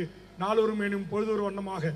அந்த வகையில் அருமை சகோதரர் பிரம்மமூர்த்தி அவர்களால் இன்றைக்கு கட்டப்பட்டிருக்கிற இது ஒரு மாபெரும் கோட்டையாக, கோட்டையில் கொடியேற்றுகிற ஒரு அதிகாரத்தை நோக்கி பயணிக்கிற ஒரு கூட்டமாக மாற வேண்டும். அவர் தலைமையில் ஆங்காங்கே தளபதிகளாக இருக்கிற நம்முடைய உறவுகள் அந்தந்த பகுதியிலே இருக்கிற அனைத்து மக்களையும் அன்பு பாராட்டி உறுப்பினர் படிவங்களை எடுத்துச் சென்று உண்மையான உறுப்பினர்களை சேர்த்து கிளைகளை உருவாக்கி பேரூராட்சி, நகராட்சி, ஊராட்சி, ஒன்றியங்களிலே கட்டமைப்புகளை உருவாக்கி இங்கு திமுக, அதிமுக, பாமகவுக்கு நிகராக சேலம் மாவட்டத்தில் தமிழக வாழ்வுரிமை கட்சி இருக்கிறது என்பது பெருமை அல்ல. இந்த ஆண்ட கட்சிகளை விட தமிழக வாழ்வுரிமை கட்சி வேகமாக வளர்ந்து கொண்டிருக்கிறது என்கிற வரலாற்றை இந்த மண்ணில் உருவாக்கணும். அந்த கட்சிக்கு நிகரா எங்க மோகன்ராஜ் விளம்பரம் செய்வார், காசு இருக்கு. எங்க ராஜ்குமார் இப்ப 12 ஏக்கர் ரியல் எஸ்டேட் போடுறாரு. எங்க இருக்காரு? காலம் மாவட்ட செயலாளர் எங்கேயோ உட்காந்துருப்பார். அவரு அது மாதிரி தான், ஒன்னும் பந்தாலாம் காட்டிக்க மாட்டார், முன்னாடி சார்லாம் கேட்க மாட்டார். எங்கேயோ ஒரு முள்ள உட்காந்துருப்பார். வசதி இருக்கு, அடுத்த கூட்டம் நான் பிரமாண்டமா போடுறேன் பாரு. சேலங்காரங்க எல்லாமே செய்வாங்க. நான் கூட மோகன் கிட்ட சொன்னேன், மோகனே சென்னையில பாட்டாளி மக்கள் கட்சி அலுவலகம் வாங்கி கொடுத்தது யாரு? யாரு சொல்லுங்க? சென்னையில பாட்டாளி மக்கள் கட்சிக்கு தலைமை அலுவலகம் வாங்கி கொடுத்தது சேலம் மாவட்டம். அதே மாதிரி தமிழக வாழ்வுரிமை கட்சிக்கு சென்னையில வாங்கி தரீங்களோ இல்லையோ, நீங்க சேலத்துல நாச்சும் கொங்கு மண்டலத்துக்கு ஒரு தலைமை அலுவலகம் வாங்கி தரணும் அப்படின்னு. காரணம், எங்க யுவராஜில இருந்து, ராஜ்குமார்ல இருந்து, ஐயப்பன்ல இருந்து, மோகன்ராஜ்ல இருந்து, அமீர்ல இருந்து, செல்வத்துல இருந்து எல்லாரும் நீங்க நேர்மையான வழியில ரியல் எஸ்டேட் பண்ணி நியாயமான வழியில தொழில் செய்து பணம் சம்பாதித்து இங்கே நம் கட்சி உறவுகள் சொந்தமாக வந்து அமர்ந்து கூட்டங்களும் நல்லது கெட்டது காவல் நிலையம், கோர்ட்டு, நல்லது கெட்டது தாசில்தார் ஆபீஸ், பிடிஓ ஆபீஸ் போகணும்னு சொன்ன ஒரு அலுவலகத்தில் ஒன்று கூடி அங்கிருந்து புறப்பட்டு அந்த உரிமை பிரச்சனைக்கு செல்லக்கூடிய ஒரு தலைமை அலுவலகம் இங்கே இயங்க வேண்டும். அதுபோல் நம்முடைய தங்கம் அவர்கள் ஒரு நவீன ஐடி விங்கு அலுவலகம் இயங்கணும்னு ஆசைப்படுறார். அதற்கு முன் வந்து நம்ம செல்வம் 5 லட்சம் கொடுக்குறேன்ருக்காரு. மற்றவங்க எல்லாம் 1 லட்சம் தரேன் இருக்காங்க. சில பேர் 50,000 தரேன் இருக்காங்க. பட்டியலை பார்த்த அது கொடுத்து அப்படி இப்போ கூட ஒரு கவர் வந்திருக்கு. நம்ம மாவட்ட பொருளாளர் செல்வராஜ், மேச்சேரி செல்வராஜ் 25,000 ரூபாய் கட்சிக்கு நிதி கொடுத்துருக்கிறாரு. வந்தார். அவர் பாவம் உட்காரத்துக்கு இடமே இல்லை. எங்க இருக்காரு? எல்லாம் நின்றுட்டு இருந்தார்.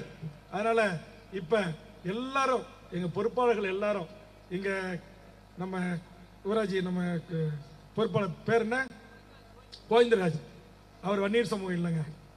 சேலம் மாவட்டத்திலே தமிழ்நாட்டிலே அவருக்கு கொடுத்த அந்த சட்டமன்ற தொகுதியில் அத்தனை கிராமத்திலும் கிளை அமைச்சு கிளை தலைவர், செயலாளர், பொருளாளர், துணைத் தலைவர், துணை செயலாளர் போட்டு அத்தனை பேரூராட்சிக்கு நிர்வாகிகளை நியமிச்சு, ஒன்றியத்துக்கு நியமிச்சு, நகரத்துக்கு நியமிச்சு, கட்சி தலைமை எதை சொல்லியதோ அதை செய்து முடித்த ஒரு அப்பழுக்கற்ற தொண்டன், ஒரு ஒன்றிய பொறுப்பாளர், ஒரு தொகுதி பொறுப்பாளர்.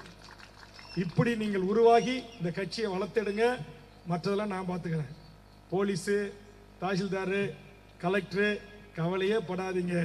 உண்மையும் நேர்மையுமாக இந்த மண்ணுக்கு உழைக்கின்ற நாம் தன்னம்பிக்கை வைப்போம். நான் கூட வச்சிருந்தேன். எல்லாம் சொன்னாங்க, அண்ணெல்லாம் முடியாது, சமாளிக்க முடியாது, விட்டுருவாரு, முடிச்சுருவாரு அப்படின்னாங்க. எனக்கு தெரியும் உண்மையான தமிழ் தேசியம் அது ஒரு நாள் வெல்லும் என்று மகத்தான நம்பிக்கை. நான் உண்மையான அந்த தமிழ் தேசிய தலைவன் மேதகு பிரபாகரனை என் உயிரை விட மேலாக நான் நினைக்கிறேன். என் அண்ணன் தம்பி 5 பேரும் நினைக்கிறோம். என் குடும்பமே நினைக்குது. நாளைக்கு அந்த தலைவனுக்காக எங்கள் குடும்ப சொத்தாக அது எத்தனை ஆயிரம் கோடி சொத்துக்களாக இருந்தாலும் நாளை மீண்டும் ஒரு ஈழ விடுதலை போராட்டம் உருவாகிறது என்று சொன்னால் நாங்கள் அண்ணன் தம்பி 5 பேரும் அந்த இயக்கத்திற்காக எங்கள் சொத்து பத்து அத்தனையும் அள்ளி கொடுப்பதற்கு தயாராக இருக்கிறோம். எந்த எதிர்பார்ப்பும் இல்லை. என் பேர்ல 1 சென்ட் நிலம் பலம் எதுவுமே எனக்கு ஆசை இல்லை. இந்த உலகத்தில் எந்த ஆசபாசமும் இல்லை. எனக்கு ஒரே ஒரு ஆசை தான், உலகத்தில் தமிழனுக்கென்று ஒரு நாடு வேண்டும்.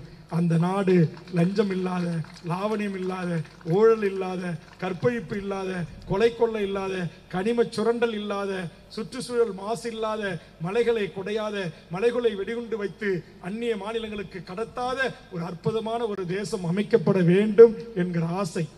அந்த ஆசையை பிற்காலத்தில் ஒத்த கருத்துள்ள அரசியல் இயக்கங்களோடு சேர்ந்து நாம் சாதிக்க வேண்டும் என்பதற்காகத்தான் இந்த தலைவனை தலைவராக ஏற்றுக்கொண்ட தலைவர்களை நான் என் பொது வாழ்க்கையில் விமர்சிப்பது இல்லை. பொது வாழ்க்கையில் அவர்களோடு நான் சண்டையிடுவது இல்லை.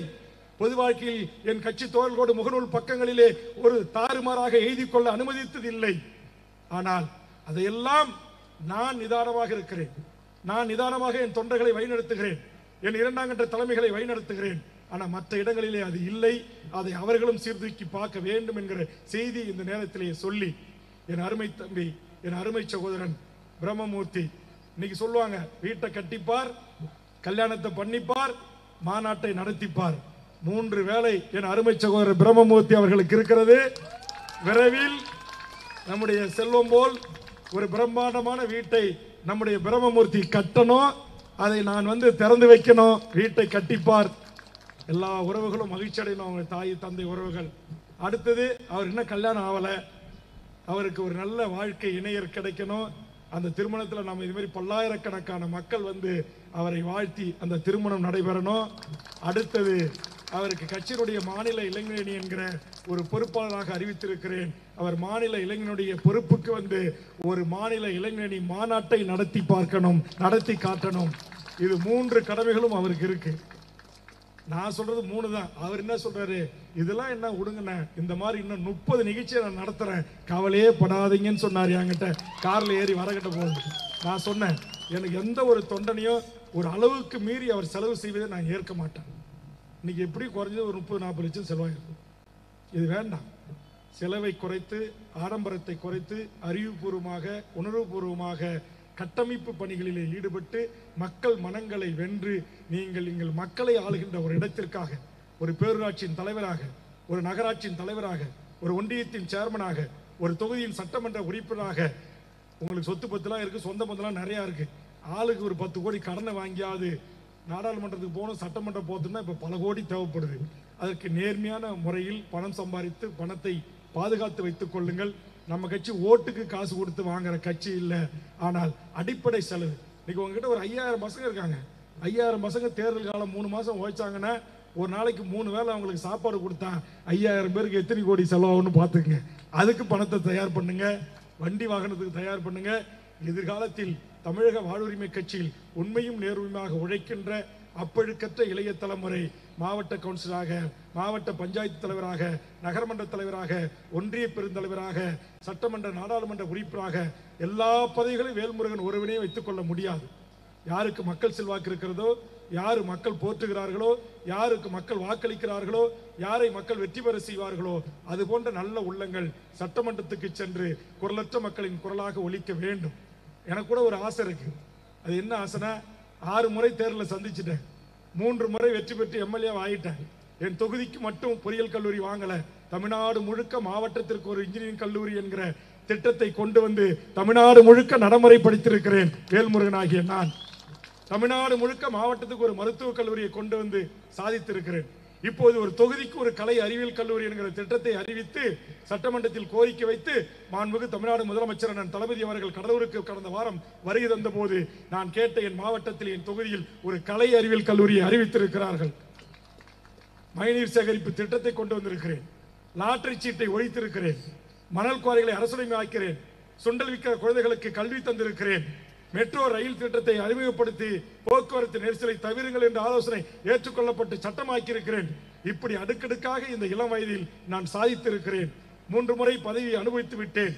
முதலமைச்சருக்கு நிகரான அதிகாரம் கொண்ட தமிழ்நாடு சட்டப்பேரவை அரசு உறுதிமொழி குழு தலைவராக, ஒரு கடகோடி விஓ என்று சொல்லக்கூடிய கிராம நிர்வாக அலுவலரில் தொடங்கி நாட்டுடைய chief secretary, DGP, commissioner, SP, collectors, IG என்று எல்லாரும் எனக்கு பதில் சொல்ல கடமைப்பட்டவராக உயர்ந்த பதவியை தலைவர் கலைஞர் அவர்களும் வழங்கினார். தளபதி அண்ணன் ஸ்டாலின் அவர்களும் வழங்கினார்கள். 4 ஆண்டு காலம் அந்த பதவியிலே இருந்திருக்கிறேன். தற்போதும் இருந்து கொண்டிருக்கிறேன். 2 நாட்களுக்கு முன்பாக கூட திருவள்ளூர் மாவட்டத்திற்கு அந்த மாவட்ட ஆட்சித்தலைவரோடு, இந்த மாவட்டத்துடைய காவல் கண்காணிப்பாளர் எஸ்பியோடு ஆய்வை மேற்கொண்டேன். எல்லா அதிகாரிகளுடைய அன்பையும் பாராட்டையும் பெற்றிருக்கிறேன். ஆக மனநிறைவோடு நான் கூட கொஞ்சம் ஒதுங்கி நின்று வருகின்ற இளைய தலைமுறை, இங்க உட்கார்ந்து இருக்கிற யார் வேண்டுமானாலும் மக்கள் செல்வாக்கு பெற்றவர்கள், கட்சியை கட்டமைக்கக்கூடியவர்கள், அது போன்ற சட்டமன்ற நாடாளுமன்ற உறுப்பினர்களாக சென்று இந்த குரலற்ற மக்களின் குரலாக, தமிழ் சமூகத்தின் வாழ்வுரிமை பறிக்கப்படுவதற்கு எதிராக, அநீதிக்கு எதிராக, அக்கிரம சட்டங்களுக்கு எதிராக, நம்முடைய ஏழை தாய்மார்கள் குடிசை கட்டி வாழ்கின்ற இடங்களை எல்லாம் அரசு அதிகாரிகளும் நீதிமன்ற தீர்ப்பு என்று கூறி இடித்து தரமட்டமாக்க வருகின்றார்களே, அதை தடுத்து நிறுத்துகின்ற சட்டமன்ற உறுப்பினராக, நாடாளுமன்ற உறுப்பினர்களாக, ஏழை எளிய மக்கள் மருத்துவமனைக்கும் தாசில்தார் ஆபீஸுக்கும் செல்கின்ற போது 1000 கோடி 2000 கோடி என்று கேட்கிறார்களே, அந்த லஞ்சம் லாவணியமற்ற ஒரு அரசு நிர்வாகத்தை கட்டமைப்பதற்கு, பணி செய்வதற்கு, நல்ல இளைய தலைமுறை கொண்ட ஒரு மாற்று அரசியலை இந்த மண்ணில் விதைப்பதற்கு பணி செய்து கொண்டிருக்கிறேன். என்னுடைய பதவியை கூட மற்றவர்களுக்கு தந்து அழகு பார்ப்பதற்கு தயாராக இருக்கிறேன் வேல்முருகன் ஆகிய நான் என்பதை இந்த நேரத்தில் பதிவு செய்து, பிரம்மமூர்த்தி அவர்களே, கொங்கு மண்டலம் மட்டுமல்ல, தமிழ்நாடு முழுக்க எங்கெங்கெல்லாம் உங்களுக்கு நண்பர்கள் இருக்கிறார்களோ, நீங்களும் செல்வமும் மோகனும் சேர்ந்து பயணித்து அந்த நல்ல இளைஞர்களை அரசியல் படுத்தி பீடி, சிகரெட்டு, பான்பரா, குட்கா, போதை வாஸ்துகளுக்கு அடிமை இல்லாமல், கஞ்சா, அபீன் போன்ற பழக்கங்களுக்கு அடிமை இல்லாமல், மற்றவர்கள் முகம் செலுத்தக்கூடிய அரசியல் செய்யாமல், எல்லா மக்களும் பாராட்டுகிற, போற்றுகிற ஒரு அரசியல். நான் கூட வண்டியில உட்காந்துட்டு வந்தேன். ஏத்து மாதிரி இருசக்கர வாகனத்தில் வீதிகளில் நின்ன பொதுமக்கள் யார் என்னன்னு தெரியாது, என் சாதி மதமான்னு தெரியாது. எல்லாரும் வெளியில வந்து எனக்கு கையசைத்தார்கள், கையெடுத்து கும்பிட்டார்கள். நான் என் கண்ணீர் நீர் சொட்டுகின்ற அளவில் ஒரு ஆனந்தம் அடைந்து என் 2 கரங்களையும் கூப்பி அவர்களை கும்பிட்டேன். அதுதான் அன்பு. அந்த அன்பை பெற வேண்டும். எதிரிகளாக இருந்தாலும் கூட வேல்முருகன் பரவாயில்லை, பிரம்மமூர்த்தி பரவாயில்லை, நாம் எல்லாரும் இளமை காலத்தில் தவறு செய்யக்கூடியவர்கள் தான். ஏதோ ஒரு ஆர்வத்தில் தவறு செய்திருப்போம், தவறான குற்றச்சாட்டுக்கு உள்ளாகி இருப்போம், மறுக்கவில்லை. மனிதனாக நாம் கொஞ்சம் கொஞ்சம் பரிமிக்கின்ற போது, மாற்றமடைகின்ற போது, நாம் வாழ்க்கையில் அந்த தவறுகள் இருந்து படிப்பினையும் பாடத்தையும் கற்றுக்கொண்டு எல்லா மக்களும் போற்றுகிற, எல்லா சாதி இளைஞர்களும் நமக்கு பின்னால் ஆதரிக்கக்கூடிய, எல்லா மதத்தினரும் நம்மளை அன்பால் ஏற்றுக்கொள்ளக்கூடிய ஒரு அன்பான ஒரு உலகத்தை கட்டமைத்து ஒரு அன்பு கூட்டணியை உருவாக்கி இந்த மண்ணில் உண்மையான தமிழ் தேசிய அரசியலை வென்றெடுப்பதற்கு சிலர் இன்றைக்கு முகநூல் பக்கங்களிலே பேற்றிக் கொண்டிருக்கிறார்கள். வேல்முருகன் பண்ருட்டி தமிழ் தேசியம் அமைக்க முடியுமா என்று. 25 ஆண்டுகளுக்கு முன்பாகவே வடதமிழ்நாட்டில் தமிழ் தேசிய அரசியலை நிறுவி காட்டிய தோழர் தமிழரசனுடைய பாதையை பின்பற்றியவர்கள் நானும் என்னுடைய சகோதரர் திருமாவளவனும் என் ஊரைச் சேர்ந்த தம்பிமார்களும். இன்றைக்கும் தமிழ்நாடு விடுதலைப்படையில் எண்ணற்ற வழக்குகளை சந்தித்துக் கொண்டுதான் இருக்கிறோம். நாங்கள் வாய்ச்சொல் வீரன் அல்ல, செயல் எங்களை பேச வைக்கும் என்பதை மட்டும் இந்த நேரத்தில் தெரிவித்து, இவ்வளவு பிரம்மாண்டமான ஒரு இணைப்பு விழா நிகழ்ச்சியை ஏற்பாடு செய்த அருமை தம்பி பிரம்மமூர்த்தி அவர்களுக்கும் அவரோடு தோளோடு தோள் நின்ற அனைத்து தம்பிமார்களுக்கும் பாதுகாப்பு அளித்து இந்த பேனர் தட்டி வைக்கிறதுல கொஞ்சம் பிரச்சனைகள் வந்தாலும் அனுமதி அளித்து முழு ஒத்துழைப்பு தந்த எனது அருமை காவல்துறை நண்பர்களுக்கும் உளவுத்துறை நண்பர்களுக்கும் பத்திரிகை ஊடக நண்பர்களுக்கும் தாய்மார்களுக்கும் வருகை தந்த அனைத்து நல்ல உள்ளங்களுக்கும் இந்த ஒரு நாள் இந்த பொதுக்கூட்டத்தினூடாக இந்த இளம்பெளியில் இருக்கிற வியாபார பெருமக்களுக்கு வணிக பெருமக்களுக்கு ஏதாவது சிரமம் ஏற்பட்டால் அதற்கும் நீங்கள் வருந்தக்கூடாது. உங்களிலிருந்து ஒரு தலைமை இந்த மண்ணில் உருவாகிறது. அதற்காக நீங்கள் ஒரு நாள் கொஞ்சம் கஷ்டப்பட்டீர்கள் என்று எடுத்துக்கொண்டு வரவேற்று அன்பு பாராட்டி உபசரித்து உணவளித்து மிகச்சிறப்பானது ஒரு இணைப்பு விழா கூட்டத்தை நடத்தி காட்டிய அருமை தம்பி பிரம்மமூர்த்தி அவர்களுக்கும் அவரோடு தோளோடு தோள் நின்று இரவு பகலாம உழைத்திட்டு வெறும் 10 நாள்ல இந்த தேதி கொடுத்தேன். 10 நாள்ல இப்படி ஒரு கூட்டம் உண்மையிலேயே இது ஒரு பிரம்மாண்டமான ஒரு மாநாடு மாதிரி அமைஞ்சிருக்கு. இங்க இருந்து அந்த கடைசி வரைக்கும் இருக்க கடைசி வரைக்கும் கூட்டம், அவ்வளவு இளைஞர்கள் கூட்டம், மிகச்சிறப்பாக ஒரு ஒழுங்கு, மிகச்சிறப்பாக ஒரு திட்டமிடல் எல்லாம் செய்து ஒரு சின்ன பிரச்சனை இல்லாம இந்த கூட்டம் நிறைவு செய்யணும். நீங்க வீட்டுக்கு இருசக்கர வாகனத்தில் வண்டிகள்ல போகும்போது பத்திரமாக பாதுகாப்ப நீங்கள் இல்லம் திரும்புவதை உறுதி செய்ய வேண்டும். எந்த ஒரு பிரச்சனையும் தமிழக வாழ்வுரிமை கட்சி தொண்டரால் பொதுமக்களுக்கு ஏற்பட்டது என்கிற பிரச்சனை இல்லாமல் இந்த பகுதியிலே கட்சியை நீங்கள் வழிநடத்த வேண்டும் என்று கேட்டு எம் பழைய கட்சியினுடைய பழைய நிர்வாகிகள் அனைவரும் ஒத்துழைப்பு தந்து ஒற்றுமையாக ஓர்மையாக நின்று இந்த கட்சியை கட்டமைத்து அடுத்தடுத்த கட்டத்துக்கு நீங்கள் நகர்த்த வேண்டும் என்ற வேண்டுகோளையும் இந்த நேரத்தில் முன்வைத்து இவ்வளவு நேரம் கால்கடுக்க நின்று இந்த செய்தியை சேகரித்த எதிர்மை பத்திரிகை ஊடக யூடியூப் நண்பர்களுக்கும் உள்ளூர் பத்திரிகை நண்பர்களுக்கும் மீண்டும் ஒரு முறை காவல்துறை நண்பர்களுக்கும் இந்த ஒலி மிகச்சிறப்பாக அமைத்தவர்களுக்கும் நம்முடைய சித்தன் நம்முடைய ஜெயமூர்த்தி அவர்கள் தலைமையிலான நாட்டுப்புற இசை, தனித்தமிழ் ஈழ பாடல்கள், தமிழீழ விடுதலை போராட்ட உணர்வை ஊட்டுகின்ற அற்புதமான பாடல்கள், எடுத்து அடிடா முப்பாட்டன் பறையை என்ற பாடல் வரிகளில் தொடங்கி அனைத்து பாடல்களும் மிகச்சிறப்பாக இருந்தது. அவரை மேடையில் அழைத்து கௌரவிக்க வேண்டும் என்று விரும்பினேன். நேரத்தின் அருமை கருதி அவரால் அதை நாம் செய்ய முடியவில்லை. அவருக்கும் இந்த நேரத்திலே நன்றி கூறி ஒலிபெருக்கி மிகச்சிறப்பாக ஒழுங்கு செய்த ஒலி அமைப்பாளர்கள் உள்ளிட்டவர்களுக்கும் இது ஆதரவு தந்த அத்தனை நல்ல உள்ளங்களுக்கும் மீண்டும் ஒரு முறை நெஞ்சார்ந்த நன்றியை கூறி நிறைவு செய்கிறேன். நன்றி, வணக்கம்.